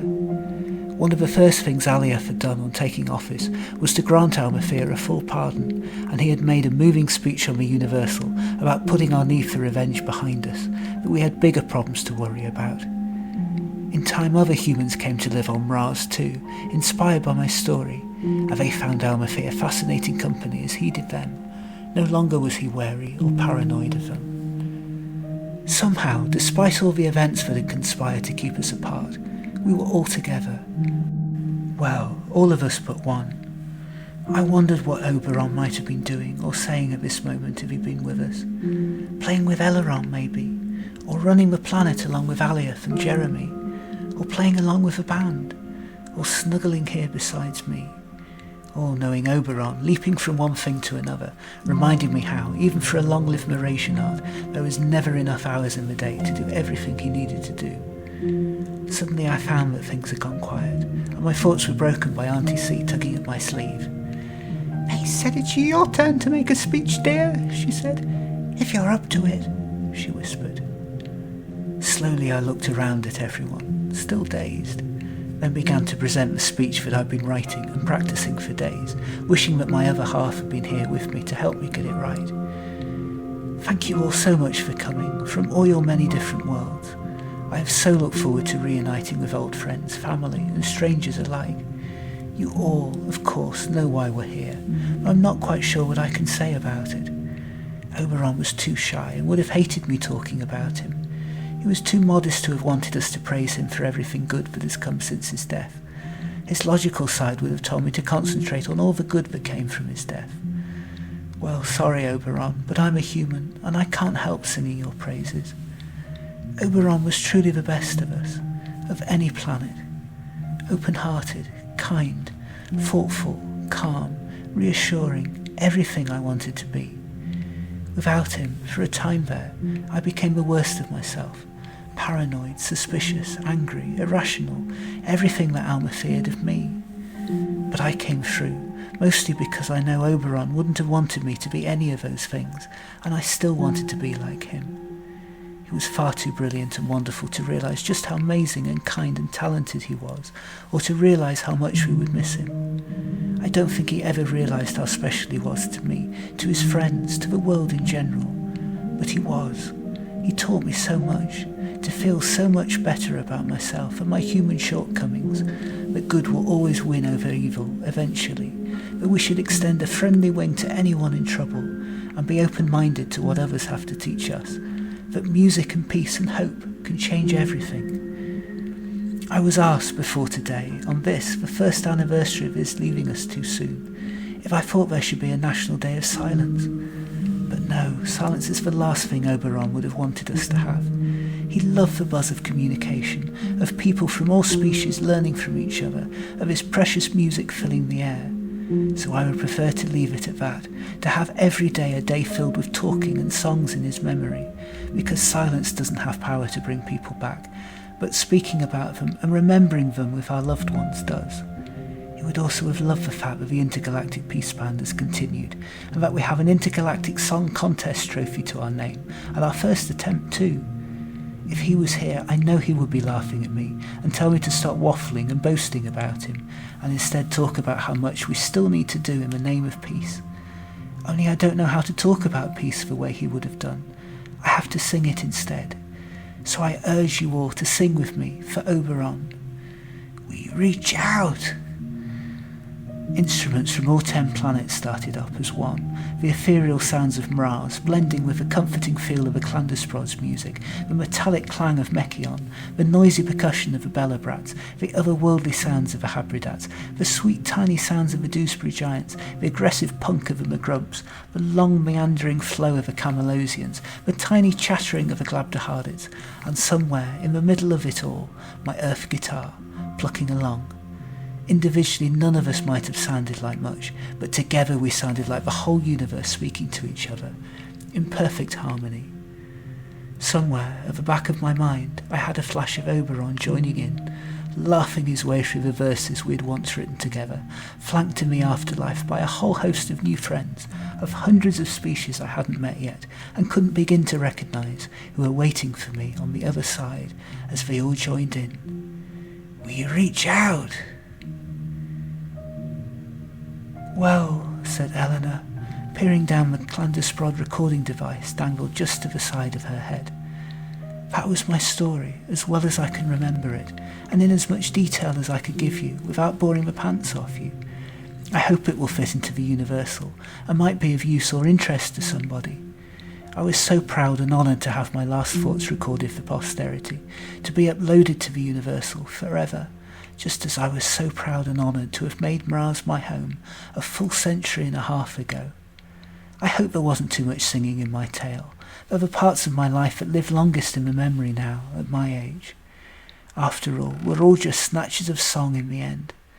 I'm so glad I made the decision to go to Mras, the best home I could ever have possibly have chosen, for both me and my child. Even with all the sadness that occurred, I can think of no better place to have brought up Eleanor, or a better partner to have had him with. I hope that all that I have remembered will have been of some use in the Intergalactic Federation files, as evidence of what happened to the first human on Mras, and an eyewitness to the great Mrasian coup of the 22nd century. I hope too that it means Oberon will be remembered forever now, long after his statue is gone. Eleanor, I know, will continue his father's good work for peace, and I am so very, very proud of whom he has become, as I know his father would have been. And now that you have spared my life at the point of death in stasis, long enough for me to tell my story for future generations in general, and Eleanor in particular, I thank you, and I'm ready to depart to whatever exciting journey comes next. You can turn the recording device off now, but while you do, what vision is this? Perhaps the last I ever see. A Clandusprod and a human beaming at me, greeting me, hugging me, telling me I did well. This is surely not Lizzie and Enwin come to greet me and take me home, as I'm sure they did Oberon that time. Is that Oberon too, older and wiser than when I last saw him, but every bit as handsome? And oh, beautiful things, filled with such light. Goodbye, dear soul, till we meet again. My love to all of you, to all 10 planets alike. I hope you make it here. It is so very beautiful. Well, Eleanor, I am ready to dance in eternity with you. And if you don't mind, even though we now have forever together, I am impatient to go. I'm only human.